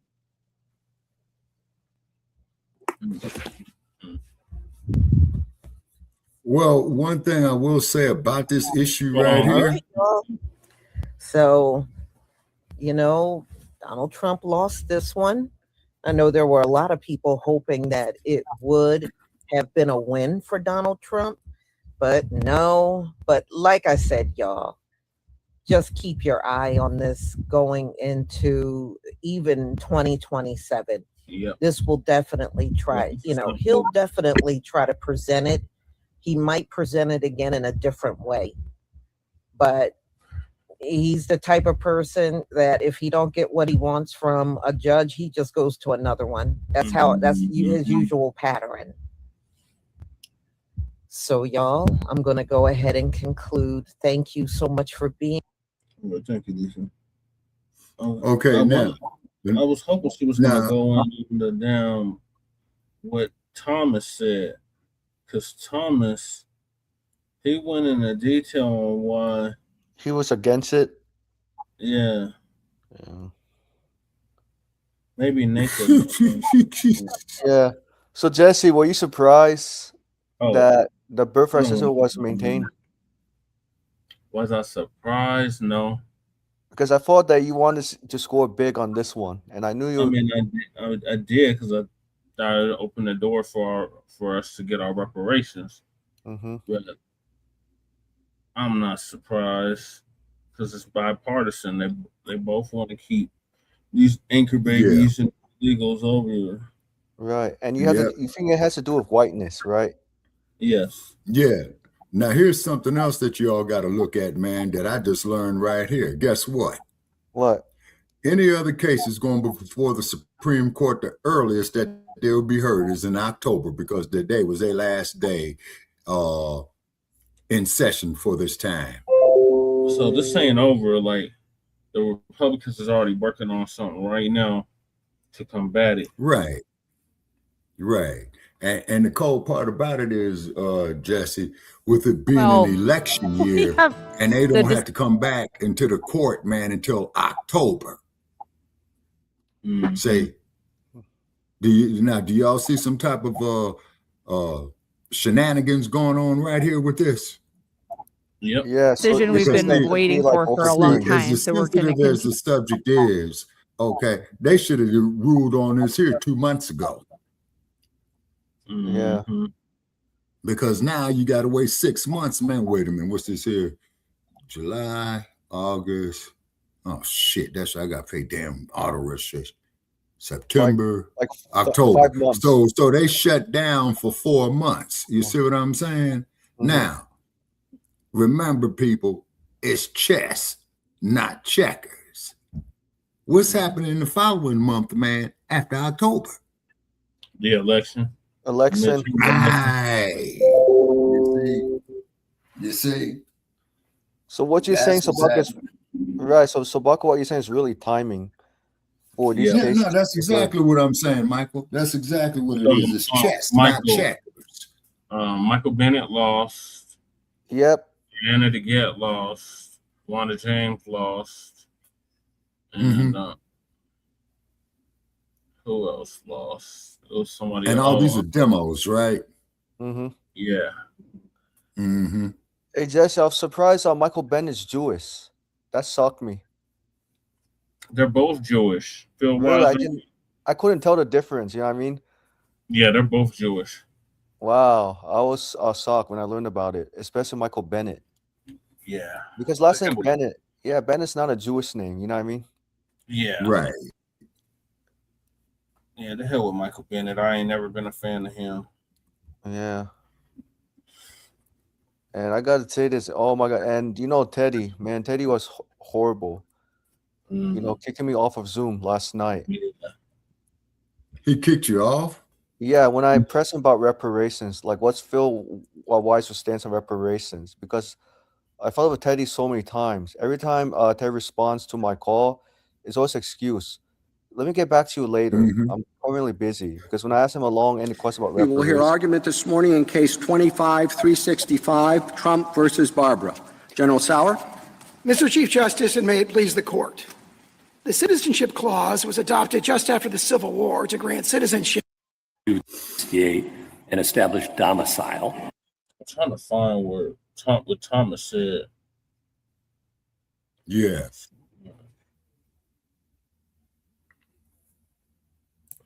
Okay, and I just pulled some information up, man, on the accusations against Namzamo. Oh, yeah. That's that March dude. All right. I guess. Yeah, because I'm not going to play TD until Frontline Black News. Okay. So I'm going to move on because we're already kind of pressed for time now. All right. Right. So the next and topic. then I got an appointment earlier. The next topic is what now? Serena Williams. Oh, yeah. Yeah, she lost at Wilmington. If you got any clips or anything, you could pull up on that. And keep in mind, she is 44 years old. Okay.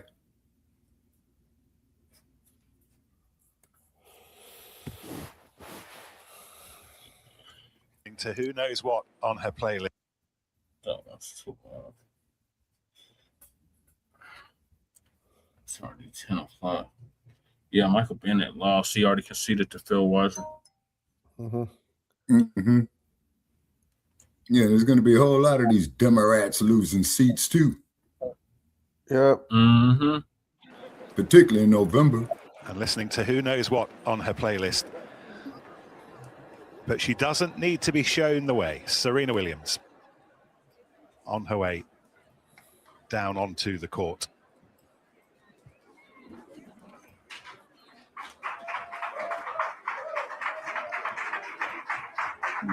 She's trying to block out the Straight out of members, the all hub those shit. fabulous members, or reveling in them.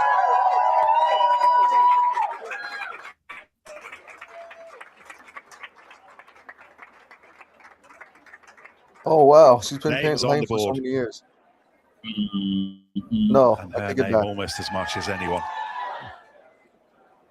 And Her the sister's applause name as is she came Venus, down the right? stairs, and I'm Yes, sure Venus she's Williams. trying to keep her business face on, but Because I see we all V. saw the Williams smile up there on flicker the across board. I it. wonder if her sister's playing in there too. Very human Yeah. reaction to an extraordinary moment, this. Who would have thought it?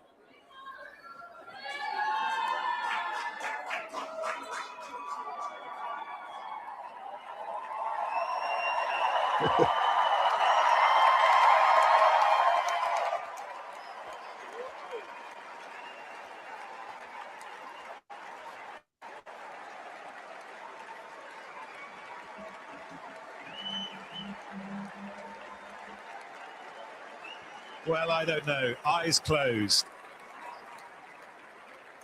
Taking it all in.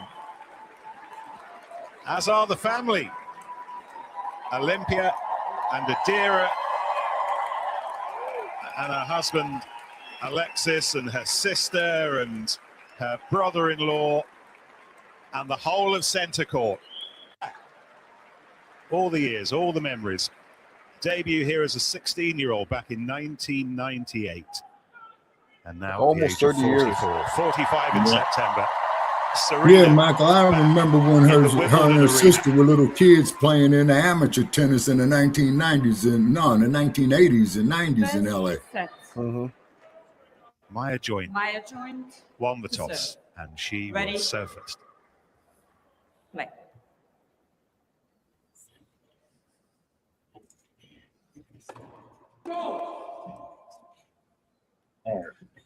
Damn.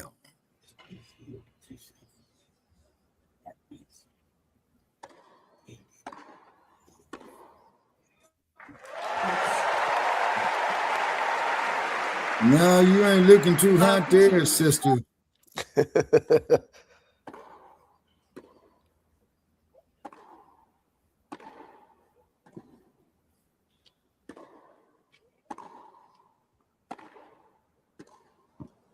Game joint.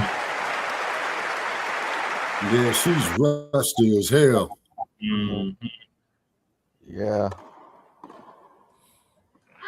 Game Williams. Well, all she's done is play a couple of doubles matches with Vicky and Mboko. Those matches at Queen's. 1 game on. Game joint. Yeah, she looks rusted.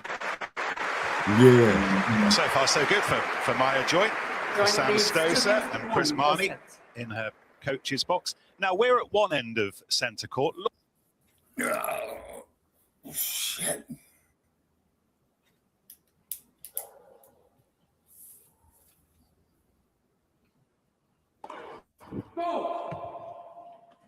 Oh, yeah, too, Jesse. Yes. Okay, I just pulled up some information on Zamo trafficking of drugs. It's bullshit, man. She was never convicted of it, man. Never even was associated with it. So that there was a smear campaign. I kind of figured that. Yeah, it was a smear campaign. All right, so I'm not gonna play this whole thing. Yeah, damn, Serena, you ain't looking too good, girlie. And the only reason why I'm figuring that she's coming back, man, because she might be broke. But then again, Yeah, she's medical married to an bills, I heard. Episcopal, so what does that tell you? You see? Yeah. Hey, Yeah, I'm Shabaka. on Bluetooth, you guys. Yeah, so I can move around. Yeah. We have breaking news out of tennis where Serena Williams' turn to Wimbledon has officially ended in the first round. She lost to Maya Joint in a 3-set thriller because it really was a thriller. It was a match that lasted nearly 2.5 hours. This was the 23-time Grand Slam champion's first competitive singles match since 2022. Now, despite the loss, it will not be the end of Serena this year at Wimbledon. She is set to play in doubles with her sister Venus for the first time since 2016. Their first round match is set for Thursday in London. Okay, so this still wins. Let's welcome in CC Damn, Bells man, to they talk might as well with us about forfeit what we that, saw man. with Serena. Look, she did lose in the first round. She will not be playing anymore. Before we get to the match, though, I just want to talk about how remarkable it was to watch her even attempt to do this. Yeah, I mean, it's fantastic. It's fantastic for the tennis world as well, because there were so many eyes on Wimbledon today with Serena's return, of course, to singles. She played a few doubles events prior to this, but yeah, all eyes were on her today, and it was just so incredible to see her go out there, play a competitive match, and obviously we'll unpack it a little bit, but I think just amazing for the sport in general. And at 44 to do this and play competitively, you know, at the top level of the sport is incredible. So talk to us about what we saw in the match from her. There were many times we thought she was on the brink of losing. She did ultimately lose, but she fought back so many times in this. Walk us through what we saw. Yeah, like you said, definitely a roller coaster. I think, you know, the first set, Serena was still trying to kind of find her rhythm a little bit. You know, Maya, of course, her opponent came out a bit nervous. It wasn't super amazing tennis the first few games, kind of as expected for both players. I think there was a lot of pressure on both sides of the net, honestly, going into this. Not easy, of course, for Serena to come back, you know, having not played a professional singles match in almost 4 years. And then, of course, her opponent, you know, a 20-year-old youngster playing, you know, the GOAT on center court, not easy for her either. So took a little while for both players to get into it. And Maya was just a little bit more solid in the first set. But yeah, Serena really battled back in the second. I think we really started to see, you know, just getting more games, more kind of pressure situations under Serena's belt in that second set. There were many times where we saw kind of, I would say, like vintage Serena moments where she, you know, thrown a big serve in a big moment and played a really amazing tiebreaker to win that second. I think everyone's eyes were kind of on the third set and how she would fare physically. And I think she just ran out of gas a little bit at the end, of course, to be expected. You know, again, not having played a pro singles match in almost 4 years. You know, playing a 2-hour, I guess, you know, practice or even a practice match is so different than, you know, even an hour professional match that's, you know, a sanctioned tournament and things like that. There's so much that goes into it.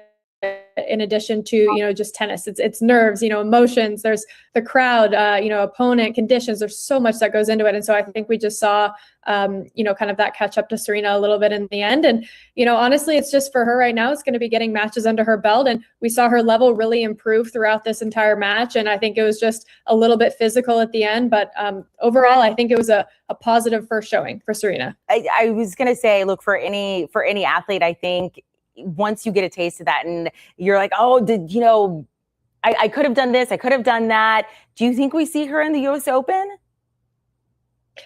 I bet we do. I really do. I think, you know, this likely wasn't kind of like a one-off tournament, in my opinion. I think she's going to try and continue to play and build off of what she did here. And of course, like you mentioned, she's got doubles with Venus later this week at Wimbledon, just getting more matches under her belt, seeing if she can get back to that, you know, top form that we know of Serena. And I think she's got it. I think also something to note, you know, people were really watching her movement to see how physically fit she would be from that standpoint, because in her previous tournaments that she played in warm-up tournaments coming into this one, she just played doubles. And so movement was going to be, you know, something that we hadn't seen yet. I think she moved incredibly well. I don't think that was a weakness at all. So I think we'll continue to see her build, and it's just going to be about, you know, getting match tough again. And that could take time, as she's been out for quite a while, and really nothing's like playing. It's going to happen, lady. Absolutely. So get us ready for Thursday. We're going to see her take the court with her sister, which is just phenomenal for anybody who is a tennis fan. What can we expect there? Yeah, I think it's just going to be a great experience for all viewers. You know, they won this tournament 6 times. I think, you know, Venus has played a little bit more than Serena. You know, she's played a couple events a year over the last few years, has certainly been winding down her calendar, but I would imagine is a bit more match tough than Serena. Although Venus didn't play in the singles event here, she has been playing a bit more doubles and in singles and warm-up tournaments. So I would say she's certainly more match tough, and it'll be great to see them play together. I think, you know, especially on grass where they can, you know, kind of generate some quick points due to their serves and big returns. I think they could definitely get a couple matches under their belt here. And before I let you go, if you could put yourselves in the shoes of 20-year-old Maya Join, I mean, how terrifying must have that been for her to look across and there's Serena Williams, who you've looked up to literally your entire life. Incredibly hard. There is no tougher moment in sports, I think, for something like this to happen. And for Maya Joint, you know, not only just playing Serena, but this is Serena's first singles match back at Wimbledon on center court. You know, Maya hasn't done particularly well this year. She had a great year last year, but hasn't quite, you know, defended some of those events that she did really well in. Doesn't have, I would say, maybe the confidence kind of going into this event. And to draw Serena first round, knowing that all eyes are going to be on this match, and, you know, not just kind of tennis eyes, all sports eyes, all people are, you know Serena Williams and know that she's kind of coming back here. So that's just an immense amount of pressure. I think she handled it as well as she could. She got a little bit tight in that second set. I think that was the only maybe critique on Maya's side, as she did kind of step off the gas a little in that tiebreak, kind of gave it to Serena a little bit, but did a good job closing it out in the third. But again, you know, one of the toughest moments in sports, and I think she handled it as well as she could have. Cece, we appreciate your time. And she said after in her interview, she said she has such an aura. She is such a legend. So congratulations to Maya for moving on. And Cece, we appreciate your time talking to us about Serena Williams and her return at Wimbledon. As Cece said, look, she is done as far as the singles. We're going to see her on Thursday with her sister in the doubles, and potentially look for Serena Williams. Now, I got a theory on this here, y'all. Tune in to CBS Sports HQ. We'll keep you posted. Okay, like what Michael says right here, do you think Serena should date and marry Kendrick Lamar because they understand anti-Black racism and white supremacy? Okay, now, Michael, I'm going to tell you something. Sure. Okay. Why would Serena Williams? Huh? Kendrick Lamar is already married. He's married to a Mexican. All right. Oh, Mexico. I'm just saying, like, let's say Kendrick Lamar decides to divorce his Mexican wife and marry FBA woman, and Serena Williams decides to leave Brad. And it ain't gonna happen. No, I'm gonna tell you why it ain't gonna happen. Because you see, if Serena Williams divorces that dude, right? Now let's look at the case of who was that? Holly Berry. Yeah. That went up there, married a Nabisco. Having to pay him alimony. Right. Exactly. That's what I'm getting at. You see what I mean? I see. You know, he might be manipulating something right there because he's probably out on his broke ass, probably on meth or some shit like that. And I got, you know, excuse the expression, his bed went out there to get him some more money. You see what I'm saying? With Ted. I think, is Ted the one with the curly hair? Ted's son, I think so. Yeah, but both her and her sister are married to Nabiscos. Now, if I was from the city of Compton and was an avid fan of them, and I could understand people in Compton wanting to be an avid fan of theirs, you know, if you look at the movie King Richard with Will Smith, who played their daddy, Richard, right? Okay, then to sit up here and go lay down with one of these damn Newport Beach, Rancho Palos Verdes Nabiscos. But she was dating Ladies, Drake you're getting before that. She was dating Drake before that. Yeah. See, but all of a sudden, it was somebody else. Yeah. She was with a couple of FBA brothers, but it didn't last. She Didn't ended up last? going. Right. I wonder why. Why? Was it because Serena Williams was like too strong for the brothers, or? I don't know why. I just know No. she dated a few brothers, and then Okay, so what did it? she ended up dating Drake, and she went from Drake to the white boy. Okay, so you can see a pattern right here, which I see. Okay, Compton is impoverished. Okay, you drive through the streets of Compton, man, the damn roads ain't been worked on, man, God knows how long. You know what I'm saying? So with Compton being impoverished, right, they probably putting it up to her like, well, you know, your black ass came out of the hub city, and if it was for the, hey, Mr. Pointez, what up, though? Hey, Cortez, Remember Aubrey, her first baby daddy, called their daughter a nigga. Okay, that just said it right there. Okay, Mr. Pointez, brought it up right there. You see what I mean? I mean, you have a child with this woman, okay? And if slavery was still the law of the land, the child was still qualified. Yeah, she for dated that Common. option, bro. She dated Common. That's why I said she dated an FBA. She dated at least one FBA brother. That was Common. Okay. Wait a minute. Is Common the same one, man, that made that song a song for Asada? Yes. Now the plot thickens. So she dated Common, then she dated Drake, and then she got with Nabisco. Okay. So which means is she couldn't get no brother in Compton who's trying to do the right thing, who's maybe an auto mechanic. She dated another troglodyte from what is it called? Bogota.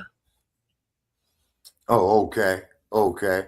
And y'all know what Bogota is, the capital of Colombia, so you know what that's about. Okay. And then to mention the fact that she could not have gotten no hard-working brother there in Compton. Bogota. What is this called? Bulgarin.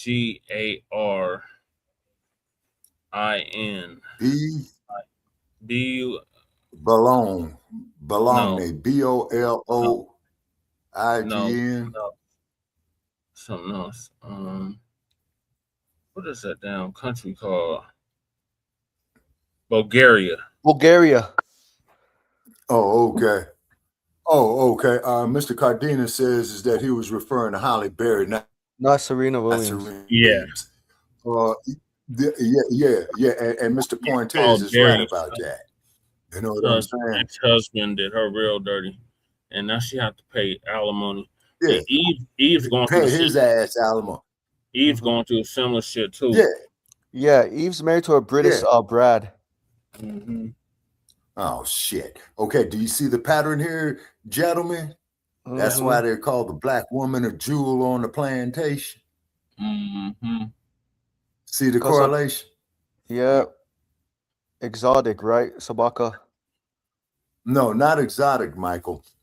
The reason why, before you came on with us when we was on Blog Talk, I did an episode, and the opening track was by Oscar Brown Jr. of a record called Bid 'Em In, which he was duplicating a slave auction. You see what I mean? Right. And then it was talking about that he's got the young girls right here. You see what I'm saying? That's why the young black girls were called as a Jew, because of rape and slave trading pedophiles would violate them institutionally. Okay. And then they got more slaves. You see?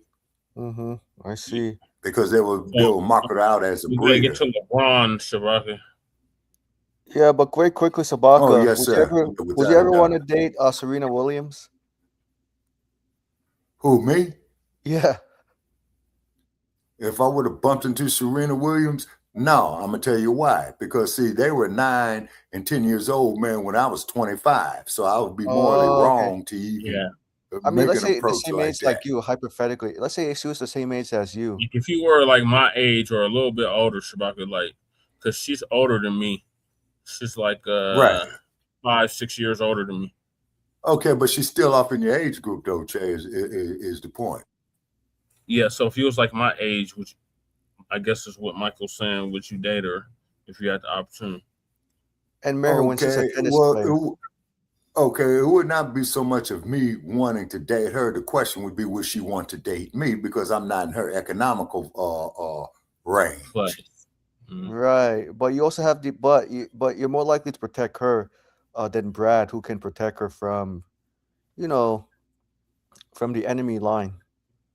Yeah, exactly. You see what I'm saying? And then those Hollywood sports mixed marriages generally with a black wife and a white husband generally don't work out. Yeah. See, it's usually the white boy hauling her into court. You see what I'm saying? Divorcing her and then getting alimony from her, like with Halle Berry. And then a lot of these white boys that these sisters go off with in Hollywood, man, are on drugs or got some other type of issues. Yep. Yeah. See, Oh, and but once again, being used as a jewel, as a jewel, the imitation of life. You see what I'm saying? I see what you're saying. It goes back to slavery. We got to move on to the next topic. Yeah. Because I got 34 more minutes, Brother Che, before I have to lay it down and make this appointment early in the morning. Yeah. Oh, by the way, Halle Berry was dated and married to David Justice, a former NBA player. So LeBron is leaving the Lakers. Yes, sir. In free agency. But why is Serena bleaching her face and sporting the blonde hair wig? She doesn't look the same. That's just it, though, Mr. Cardenas. Okay, see, this is the self-hatred syndrome right here. Sammy Sosa was doing the same shit, lightening up his skin, getting injections and all that, and look at the long-term effects that shit's gonna have on him. Yeah. Sammy Sosa's a goddamn tether. Yeah. Tether, yeah. Yeah, I couldn't recognize Sammy Sosa at first. Yeah, exactly. Yeah, he look like goddamn Casper now. Yeah, exactly. And then not to mention the health issues that they're gonna have when they get off in my age group behind this synthetic shit. Right. I think Sammy Sosa did it because his wife was light-skinned Dominican or European white. Mm-hmm. And well, one thing I will say about the greatest Muhammad Ali, although that he always got the system. We got to move on to LeBron. Yeah. The Lakers. I'm gonna play the clip from that. Big breaking news to get to in the basketball world and NBA free agency. The Los Angeles Lakers, Vicky, have now confirmed that basketball legend LeBron James has informed them he is going to be taking his talents elsewhere next season. But not probably South Beach, I don't think. While he won't be in Los Angeles, he is not throwing in the towel. The 41-year-old is reportedly planning to explore unrestricted free agency. And guess who's knocking? The Golden State Warriors, Sam. They're emerging as a possible spot for LeBron. What a pairing that was. Steph Curry and Draymond Green. NBC News Sports Vladimir Krzyzewski joining us from the LA. Everyone's got to be buzzing on this right now, Morgan. Jay Middleton gonna love that. Years, but clearly he's playing at an all-NBA level. He says he's not, or he is playing another season, but he's going to be moving teams. What's the blueprint here? That there is no blueprint, Sam. I think LeBron James has rewritten the blueprint when it comes to the longevity and the success of an NBA player. I mean, here he is playing in multiple decades at an incredibly high level, 24 seasons. He's essentially our generation's Kareem Abdul-Jabbar and then some. How many just seasons? because of the 24 seasons that he's put up.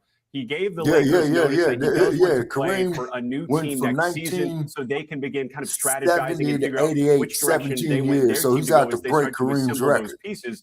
But Sam, you make a good point. If he indeed finds a way with Draymond Green potentially exiting or not maximizing his contract with the Golden State Warriors, could he be paired up with Steph Curry? That would create yet another iteration of the super teams that we've seen Curry play for with Kevin Durant in years past when they won multiple championships. So it will be very interesting to see where things go from here. I do want to share the statement from Lakers team owner Jeannie Buss that they just posted to the team's Instagram just a few minutes ago.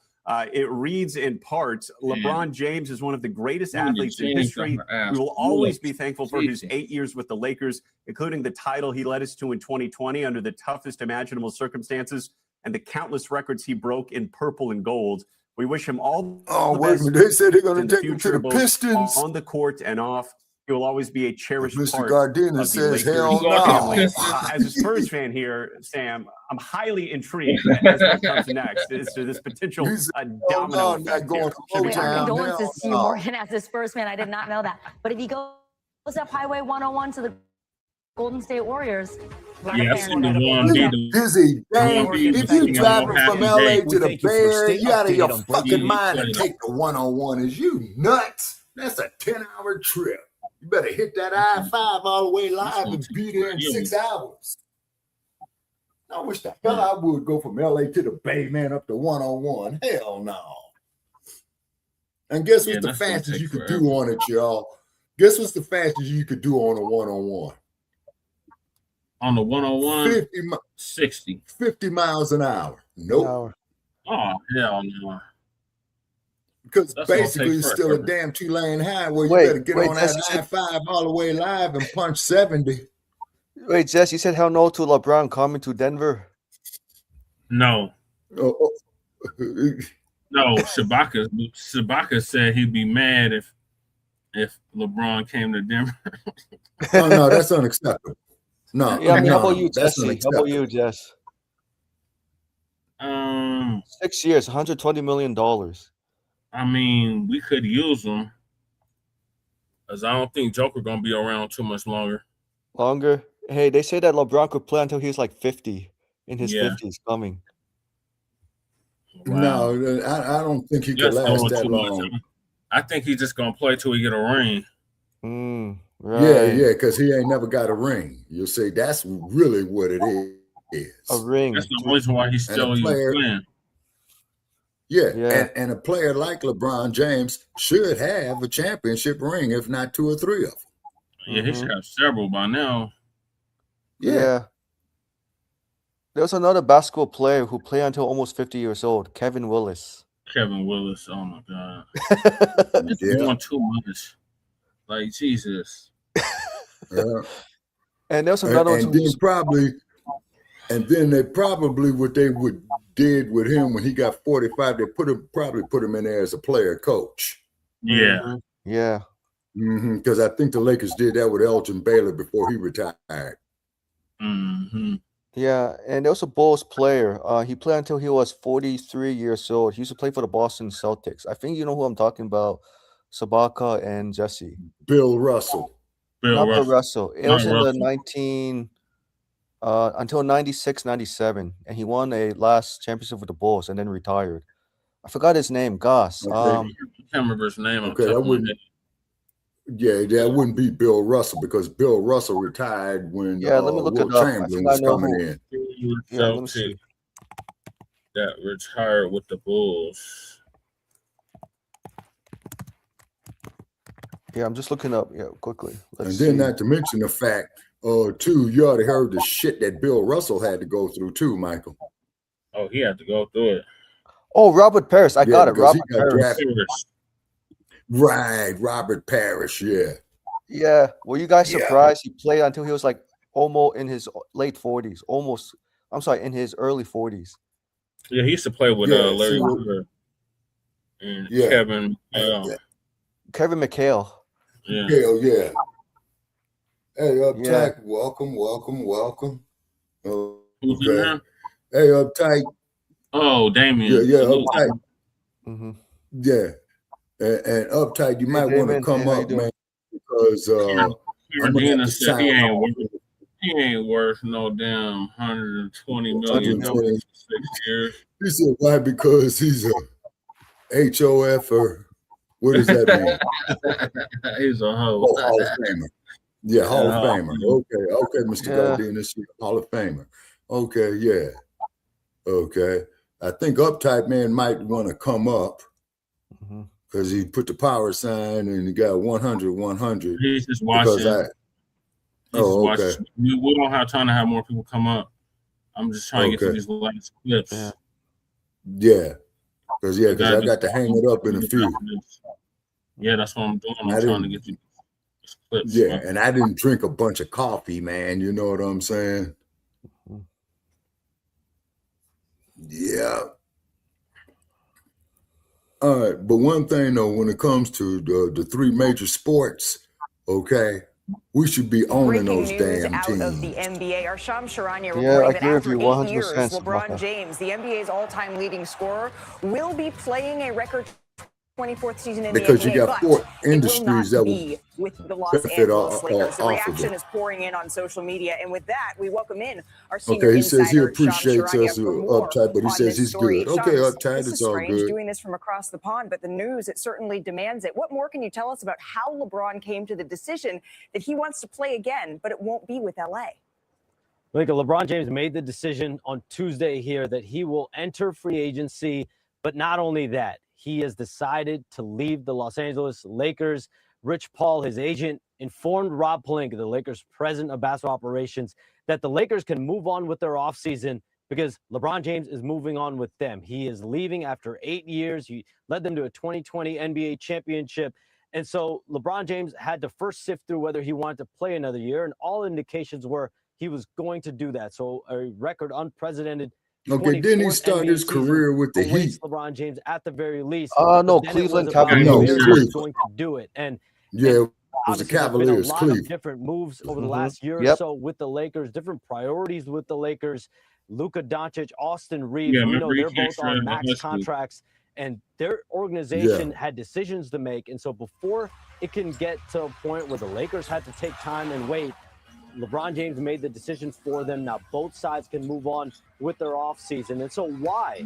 I'm told this is a happiness-led decision for LeBron James. He feels like he needs to find his happiness elsewhere, and wherever he lands in free agency, it will not be driven by money, according to sources. And so it was a bumpy finish for him You're not with driven the by money, Lakers at it's different the points, ring. even though at the age of 41, he led the Lakers out of the Once first he get a round ring, he'll retire. pretty much by himself as that star player with Reeves and Luka Doncic out.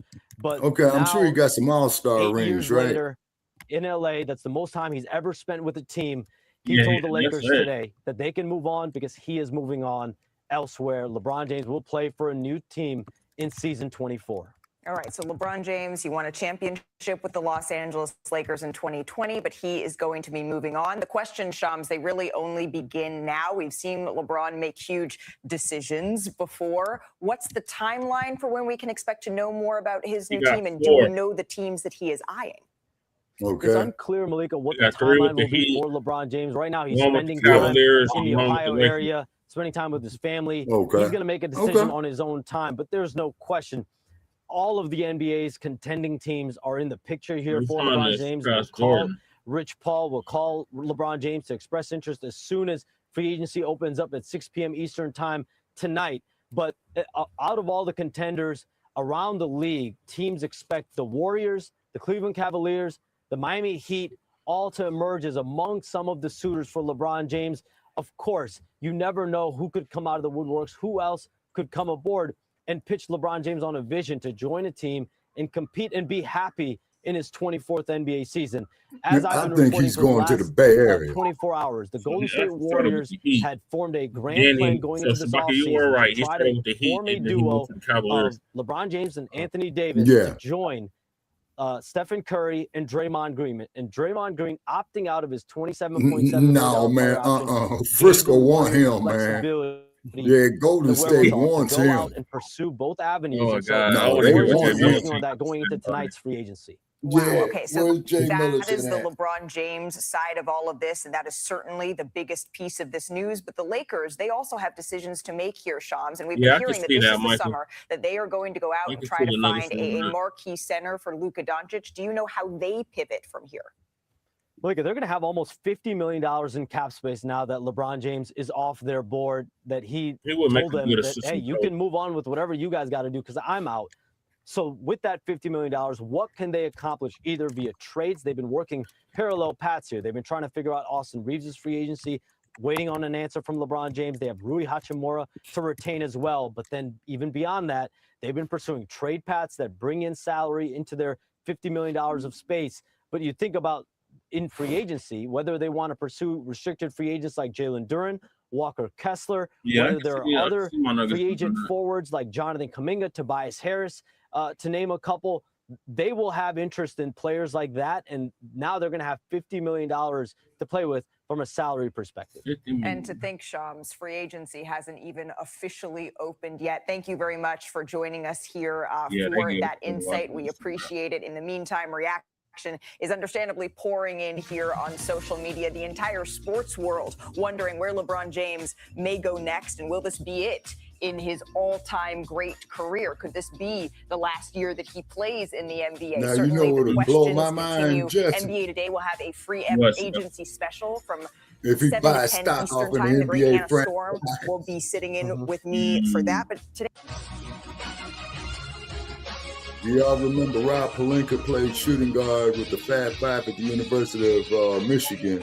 Weber, Rose, Okay. Howard, Jackson, and King. Oh yeah, Okay.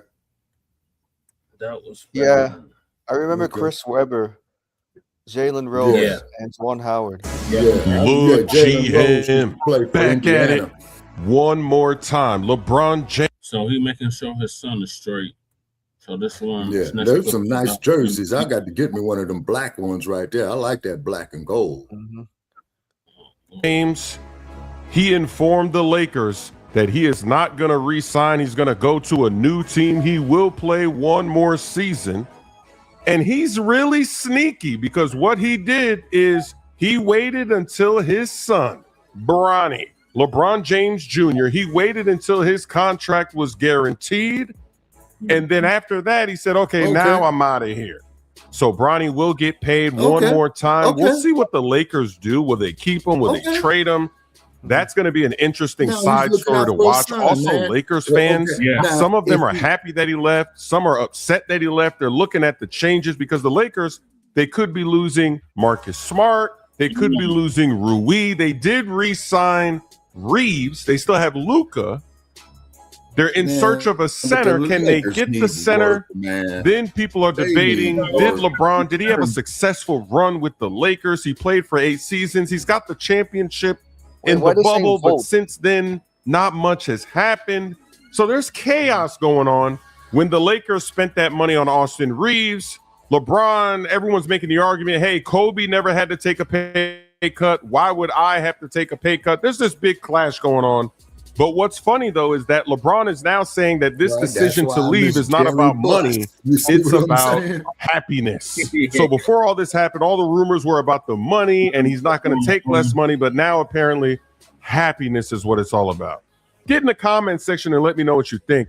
The rumors appear to be true because we heard that LeBron, maybe he's trying to team up with Steph Curry. There's crazy rumors they're going to try to get Anthony Davis to try to lure LeBron there. The Cavs are also in the mix. Even the Miami Heat are in the mix. If I had to guess, I would say it's going to be the Cavs because the people that correctly predicted that LeBron was going to go to the Lakers from the Cavs, and then also after they was burning his jersey and shit, I don't think so. Cavs, no. How about the Wizards? Oh God. man, them dudes, man, need to resign from the NBA. That's the worst team in the NBA. So Yeah, That's precisely my point. Yeah, that's my team. I'm not a Wizards fan. I used to be. You remember Michael Jordan signed with the Washington Wizards? Surprise! They're struggling basketball team. Yeah, but keep in mind, though, Michael, I'm not a fan of Mr. Jordan's. I appreciate what he did for Chicago's because I used to go back and forth with my relatives in Chicago, particularly when the Bulls beat the Lakers the first time in the early 90s. But research that I've done on Mr. Michael Jordan is that he owns stock in That's a private different prison. Michael Jordan. That's a different Michael Huh? Jordan. That's a Okay, different. you sure about that? Yes. Okay. All right, then you just prevented me, man, from slandering the man. Okay, I stand corrected. Okay. Yeah. All righty. Yeah, we had to Okay. book that years ago. It's a white dude that has the same name. Okay. Stock in prisons. Private Okay, prisons. but you know who's doing some good work for his community, man, that went and bought like about 12 people from his old hometown houses? Who's that, Who? Shabaka? Mike Epps. Oh, Mike Epps. shout out to Mike Epps. I seen him. Yeah. And I'm talking about, man, he wouldn't pay cash money for the property, man, and gave him the damn deed to it. Yeah, shout out to Mike Epps. Like I said, I seen him in person back then. Mike Epps, he's the actor, right? Yeah. Yeah, I man, remember that's him the in one Ice that's Cube. Day-Day's Right. cousin, man. That's Day-Day. Yeah, that's right. Mike Epps was Day-Day, yeah, and with Day-Day, Uncle yeah. Elroy and shit, and Fridays, The new Friday's coming out too. Shabaka. Oh yeah, Cube is making a fortune off of that, man, because he's really building Fridays up. So this is gonna be Friday, the 4th one, right? Yep. Yeah. Do you remember that? Because it was next Friday and Friday after next where they beat the shit out of Santa Claus at the end. It was Friday, next And then next Friday, Friday. and then Friday after next. Yeah. Yeah. So White supremacy but in the last next one they did is when they beat the shit out of Santa Claus, and Terry Crews was in that movie. Yeah, that was 13 years ago. Yeah. Cube, man, is aged up like a motherfucker, and he's put on a lot of weight too, you know. But I ain't mad at him. I ain't mad at Cube. I ain't mad at Debo or Tiny Lister, who passed away. I ain't mad at our girl Nia Long. You know what I mean? Because one thing about Nia Long, you know, she played a lady in the Fridays, but she played a real tramp, man, in Soul Food. You know what I mean? Yep, I saw. Yep, I thought she looked beautiful in Soul Food. I think you're like 10 years. No, in Soul Food, no, she ruined Terry's, the older sister's marriage. You know what I'm saying? The one that's ruined the NBA. I think about it. You're right. Yeah. Okay, now, Mr. Cardenas, could you be more specific, please? Because basketball is not one of my strong points, but I know like the major players and stuff. What exactly did LeBron do to ruin the NBA? Just not. I mean, I guess he passed on the torch to his son, but prior to that, sticking around too long. Like, let's see what Cardenas said though.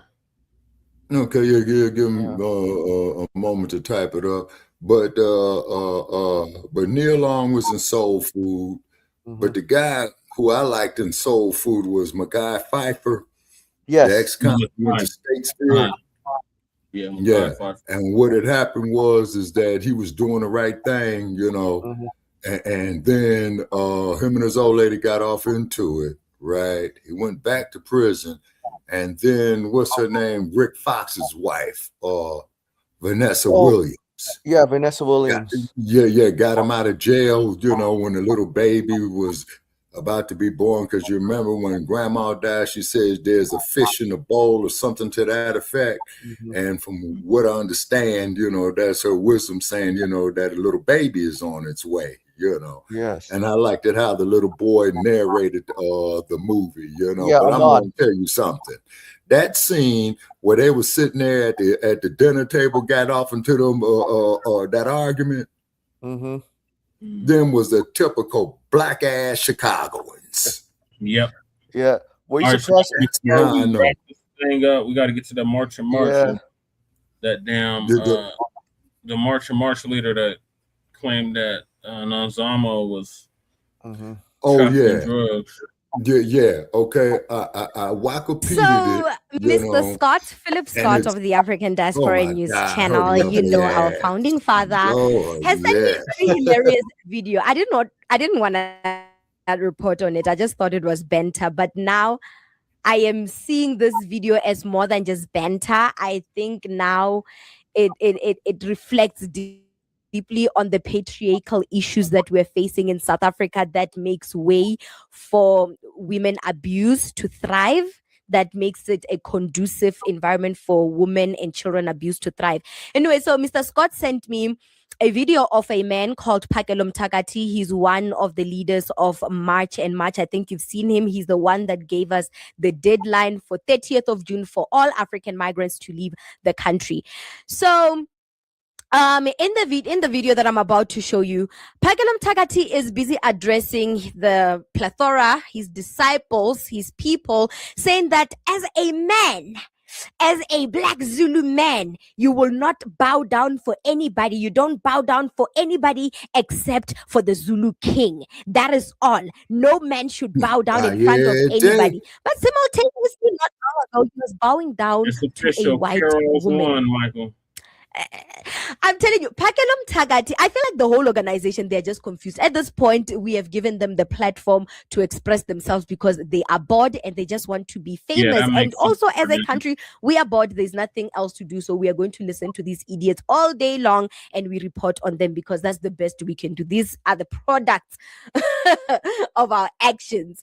So yeah, he's busy saying, yeah, as a man, as a Zulu black man, I'm not going to bow down to anybody except for the Zulu king. I think it was in response to the government. The government has toppled on his plans to get rid of migrants. the government has rained on his parade, and now he's saying he's not going to submit to the government. He's not going to bow down to anybody. As a man, he doesn't bow down to anybody. And as a Zulu man, no one should bow down to anybody except the Zulu king. And then simultaneously, Mr. Scott sends me a video of him bowing down to a white woman. And I'm like, oh my God. No. Check out. Where's Makaba at? She needs to administer some correction on that one.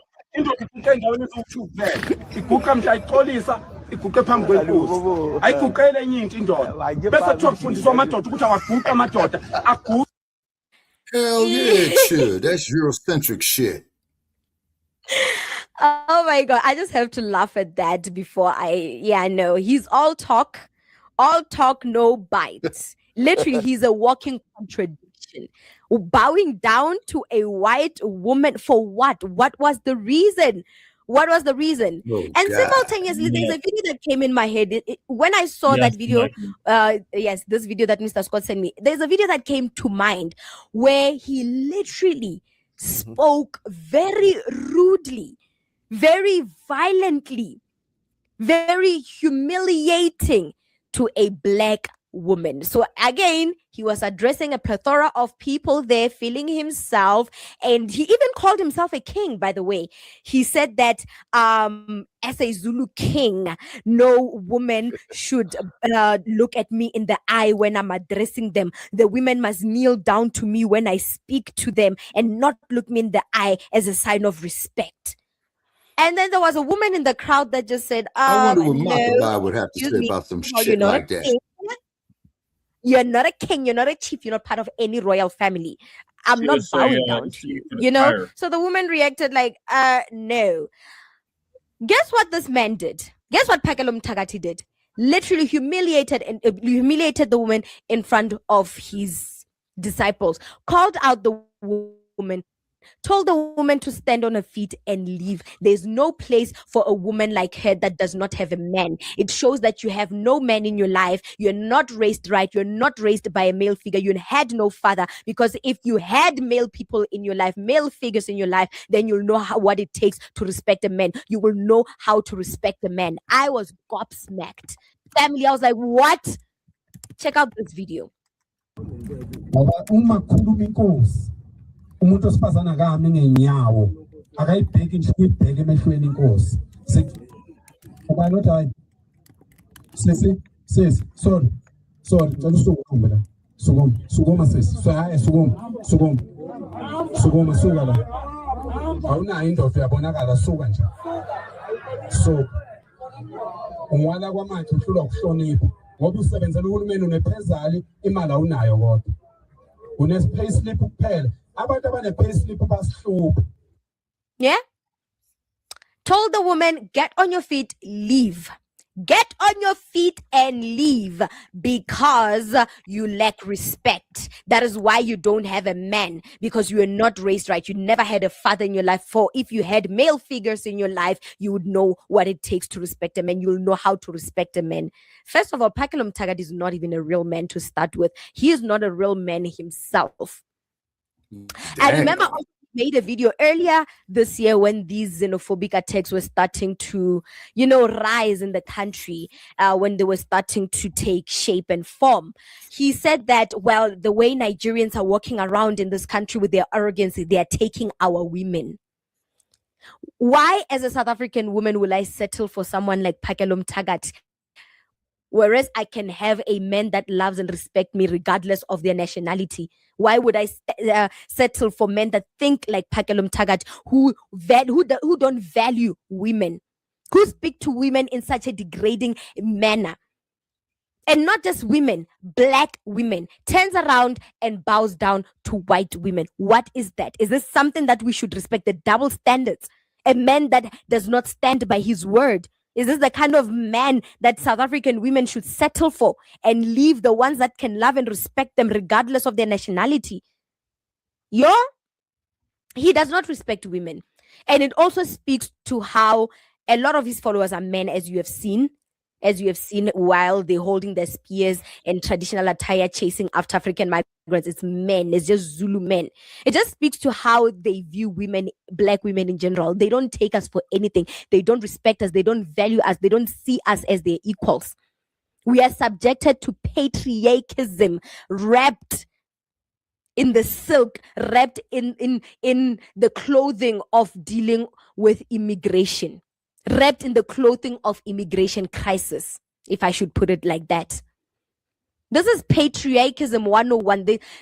There's not, everything that they've been doing lately has nothing to do with African migrants. It's how they see women in general. Black women, need I add.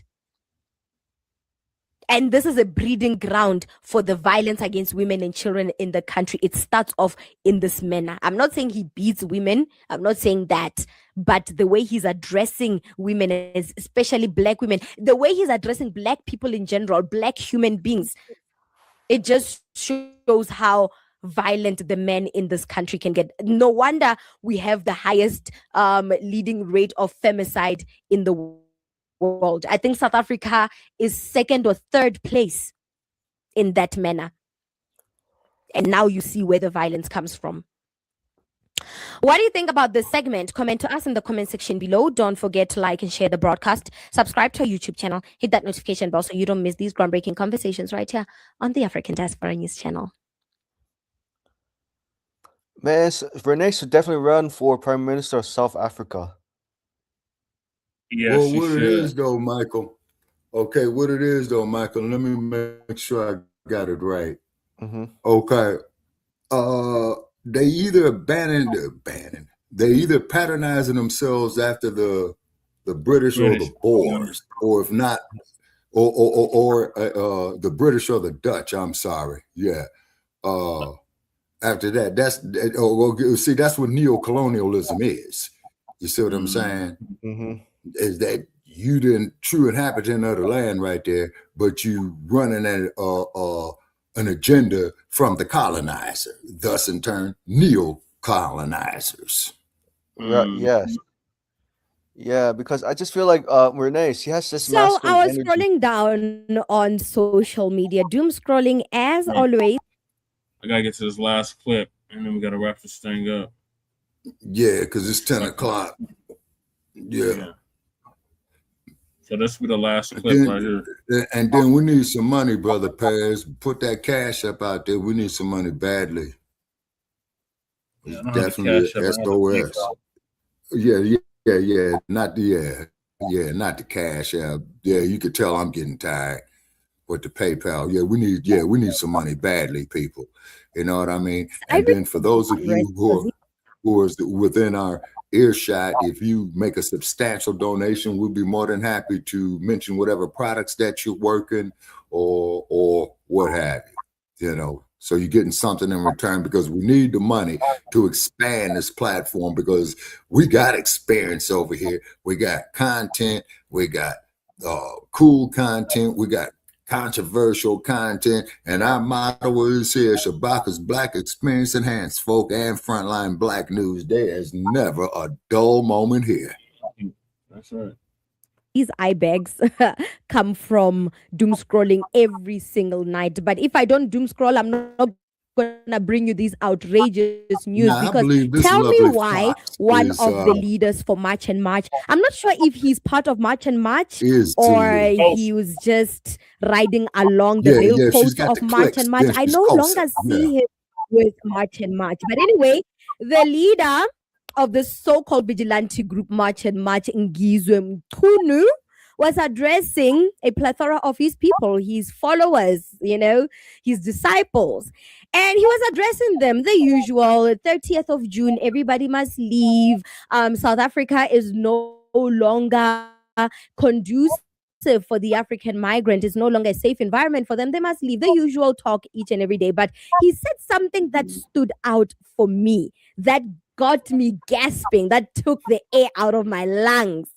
Guys, family, Ngizwe Kunu said that South Africa was a clean state. There were no drugs, no crime, nothing. The youth was studying and everything was on track. The drugs were brought into South Africa by Nelson Mandela's third wife, Graça Machel, who's also the ex-wife of Samora Machel, the former president of Mozambique, who was assassinated by the apartheid regime. But anyway, yes. So Ngizwe Mchunu blames Nelson Mandela's wife or Nelson Mandela himself for bringing us drugs by marrying a foreigner who brought us nothing but drugs. Guys, check out this clip. ngendlela right ingena-drugs ingenalutho ama-drugs sawaqala mhlazana uMandela eganwa ayikwelekwele. Ha! Ngizwe Mchunu. Oh my gosh. Oh my. No wonder the entertainment industry has blackballed this guy. He no longer gets gigs. Yeah, it makes sense. He just spews out nonsense whenever he can. Whenever there is a camera and a crowd of people and a microphone, just know that he's going to act a fool. And we've just seen it. Blaming someone who has fought for the democracy of this country, that went to prison for 27 years, so that you can have the freedom you have today, so that you can rub shoulders with the white people you so dearly love and adore.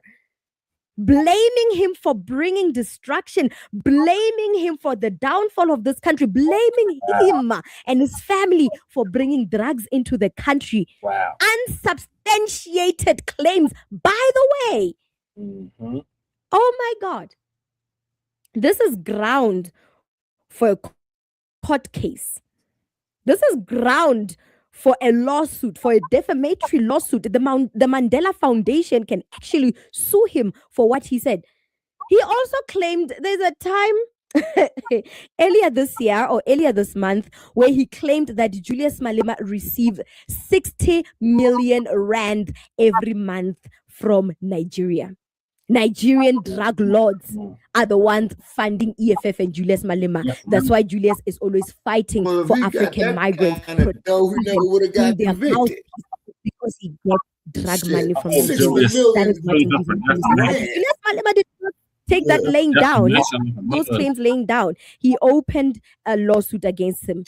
Good. He opened a lawsuit against him. He sued him for defamation of character. Exactly.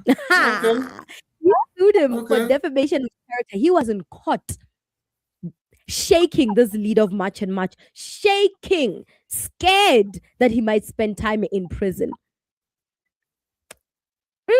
No, yeah, Julius Malema did us a big one. It just showed how small-minded these people are, how small they are. So big ups to Julius Malema. Some graphics like that, Jess. He's taking a stance against these Afrophobic, xenophobic attacks. Shout out to him. I'll always give him my honor and praises. Love him on this channel. The Americans love him. The diaspora love him. So yeah, he did take Ngizwe Mchunu for such wild claims. And today, this Ngizwe Mchunu person is still continuing with tainting people's name just so he can trend on social media.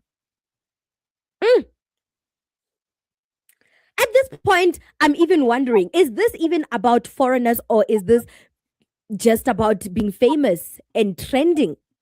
Is this about chasing out foreigners, or now we are just talking for the sake of talking because quite clearly we are bored.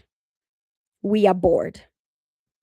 We are bored. The white genocide claims were not as entertaining and riveting. Now we are bored. We can say whatever, however, to whomever we like. And the Mandela Foundation, if I were you, I wouldn't take this line down.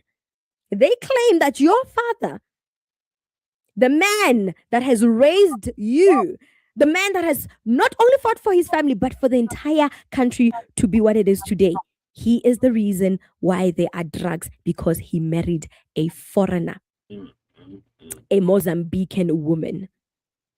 the wife of former president, the ex-wife of former President Samora Machel. She is the I one that. remember when he got assassinated. So according to Ngizwe Mtunu's That was little about mind, 78, March 79. and March. I'm naming all of those three musketeers. According to their little mind, South Africa was squeaky clean. There was no crime. We were little good guardian boys and girls for the Boers. We were perfect. There was no crime. We didn't even know what drugs were. We were infiltrated. We were so helpless, and now we are infiltrated. Mandela's wife is feeding us drugs. Yo, South Africans, you love yourselves, eh? You love putting yourself up there. You love acting innocent. You love acting like you are off white gloves. You are off white gloves. You are little angels that have never been tainted by crime. You are not even involved in crime. You don't even know what crime is. South Africa. You are the innocent one in all of this, and everybody's just wrong. That is crazy. That is crazy. Ngizwe Mqunu is like literally treading on thin ice. Like he's literally skating on thin ice. Those are some wild accusations. Those are some wild accusations, people. And hey, I guess we are here. We are just bored and saying anything just for the sake of trending on social media. It's sad. Yeah, And it's Mr. Pointers, he because fine the as Zulu hell. people, I'm saying, keep on saying Yeah. Zulu whenever I talk about the illegal or the migration crisis in this country, because they've made it a Zulu thing. I mean, they are out there in the streets holding their Lightning and traditional thunder. clothes, their headbands, their traditional clothes, barefoot, hunting African migrants down. I call it a Zulu national conundrum. It's funny because the Zulus always tweet and say that they don't listen to the president. They're not going to take their orders from the president. They're taking it from the Zulu monarch, Missy Zulu, the king of the Zulus, Missy Zulu. Last They time, are last time I knew who it was, that was Buthelezi. I mean, but I've never heard Mrs. Zulu speak bad about foreigners, but the Zulus are insinuating that their orders are coming from the royal palace. And he is the only leader that they will listen to in South Africa and not the president. Maybe it has something to do with the president not being Zulu and being from Limpopo. And, you know, No, that's Ramaphosa. being targeting Limpopo people, mistaking them for being foreigners because they don't speak Zulu, they don't have the Nguni accent. So yeah, maybe it has a lot to do with that. Our president is a vendor man, and they don't want a vendor president. They want a Zulu leader. You know, so maybe it has a lot to do with that. But the Zulu king, the current Zulu king, he's a foreigner as well. He's a child of a foreigner. His mother's from Swaziland. He's also a kwere. He's also a foreigner. He's not fully South African. So why is he special? Why is he not leaving on the 30th of June? Mrs. Zulu Kazweleti, the king of the Zulu people, is a foreigner. He's not South African. So why is he not leaving? Why is he an exception to the rule? What do you think about this segment? Comment to us in the comment section below. Don't forget to like and share the broadcast. Subscribe to our YouTube channel. Hit that notification bell Like so and you don't miss. subscribe to Shabaka'S Blacc Experience Enhanced on Facebook. But also, too, now, the king of Swaziland, right? Well, one of the former kings, because this dude has got to be dead, man, just off the law of physics, man. They had Emperor Bacc, who had 55 heirs. Yep. Emperor Bacc. Bokasa, if I'm saying it correctly. You know?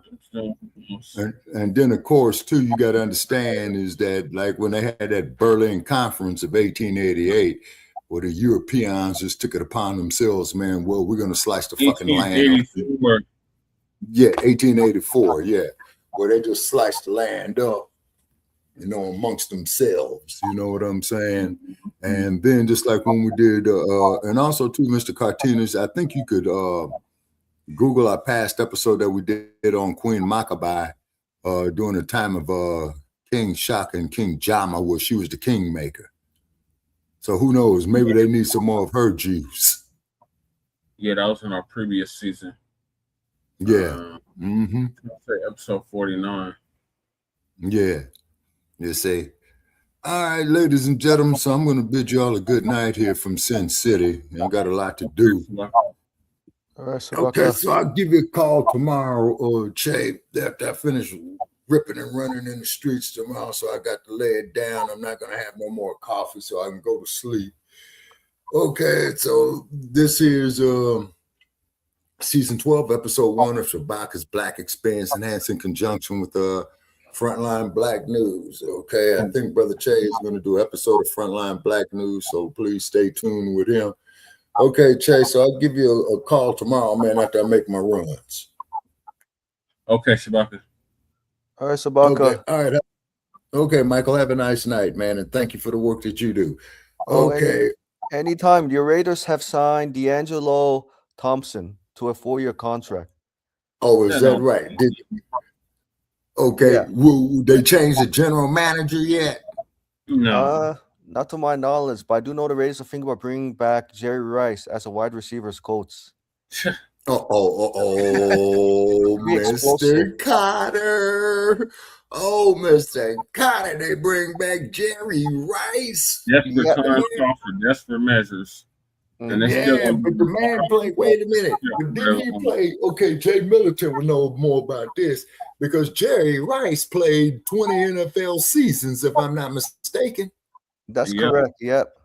Yeah, as a wide receiver, and that's a very, very demanding position. And I do not think that Mr. Rice ever got any major injuries with the 49ers or the Raiders. No, he did. Well, he did in 97 when in the second game against I think it was the Buccaneers or the Giants. Yeah, he blew out his knee after catching a touchdown from Steve Young. Man. Yeah, because the knee injuries, man, is really bad on the running backs. But the wide receivers, they generally, man, get some knee injuries, but they usually get like a lot of upper extremity injuries, arms, legs, because they snatch the ball against the safeties and the fast safeties, and get banged around. So, yeah, the wide receiver on the offense, man, is the least hazardous position in my point. And it would be his counterpart on the defense. That there would be the strong safety, the fast safety. Because it used to be the cornerbacks, but then they because they used to have 2 cornerbacks, 1 safety. But now they went to strong safety, fast safety, and one cornerback or dime back. Or what back? Oh, dime back, nickel back. Nickelback. Okay. And then, of course, that the quarterback, his counter position was the middle linebacker. The right linebacker was for the left running back, and the left running back was always checked by the right linebacker because they're diametrically opposed when you line them up. And then, of course, we know how the line goes. The 2 tackles go up against each other. The guards goes up against the defensive ends. You know what I'm saying? Yeah. But wait a minute, though. But who the hell counters the center? Oh, the center? When you say counter center, do you mean like protect the center or? No. On the defense, who would be the counter to the center? Wouldn't it be like the defensive tackle, nose tackle? Defensive end. Oh, defensive end. Okay. Wait a minute. Yeah, you're right. The defensive end. Yeah, you're right, Jesse. Defensive end. Would be defensive end. Yeah, because on the offensive line, you got the center, two tackles, and 2 guards. Yeah. And I think from the centers, guards, then the tackles. Yeah. And that's why the tight end was unstoppable. And I think the tight end, he functions as a short distance receiver, but he's mainly doing a lot of blocking. Yeah, he's doing a lot of blocking. The tight end. Then of course, as you do know, the center safety, is a counter to the quarterback. You know what I'm saying? Yeah. Like what's his name? Ronnie Lott. Okay. Yeah. Okay. So he says I'm right. He's giving me the peace sign with the smile. So I think he says I'm right on that. You know what I mean? And thank you, Mr. Cardenas. And then you damn Raiders. Good night. Oh, he's saying good night. Good night. Okay, Oh, yeah, I'm that's out just to you emoji. guys. Good night. Okay, yeah. And so therefore, Raiders either start winning some games, get out of town, or change your friggin' name, man. You guys are just disgusting out here, man. You know what I'm saying? And Marcus Allen, guess what? Black Marcus Allen is thinking about coming back to Raiders as a running backs coach. Oh no, that'd be good. Yeah, he was one of the Raiders' best running backs. You ought to Yeah, saw he him when they won their last Super Bowl. Yeah. So it's like You know, a they baby beat the boomer Redskins.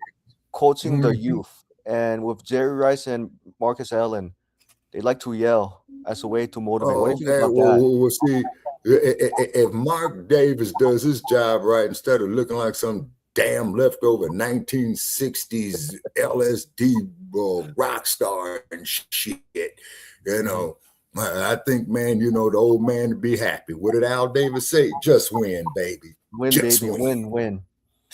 Yeah. Yeah. And your Okay, Raiders. So this is going to conclude season 12, Season episode 12. 1 of Shabaka'S Blacc in conjunction with the Frontline Black News. And join us right after this Frontline Black News. And then join us on Friday for Grand Rising with Shabaka and the Chase. Yeah. Yes, sir. Okay. All right, folks, I'm out. Have a nice night. Then after I finish making my runs tomorrow, Jesse, I'll give you a call. Okay, Shabaka. Have a good night. All right, good night, You Sabaka. too. Have a good night, Okay, Michael. Michael. All right, good night, Jesse. Okay. Good night, everybody. All right. Take care.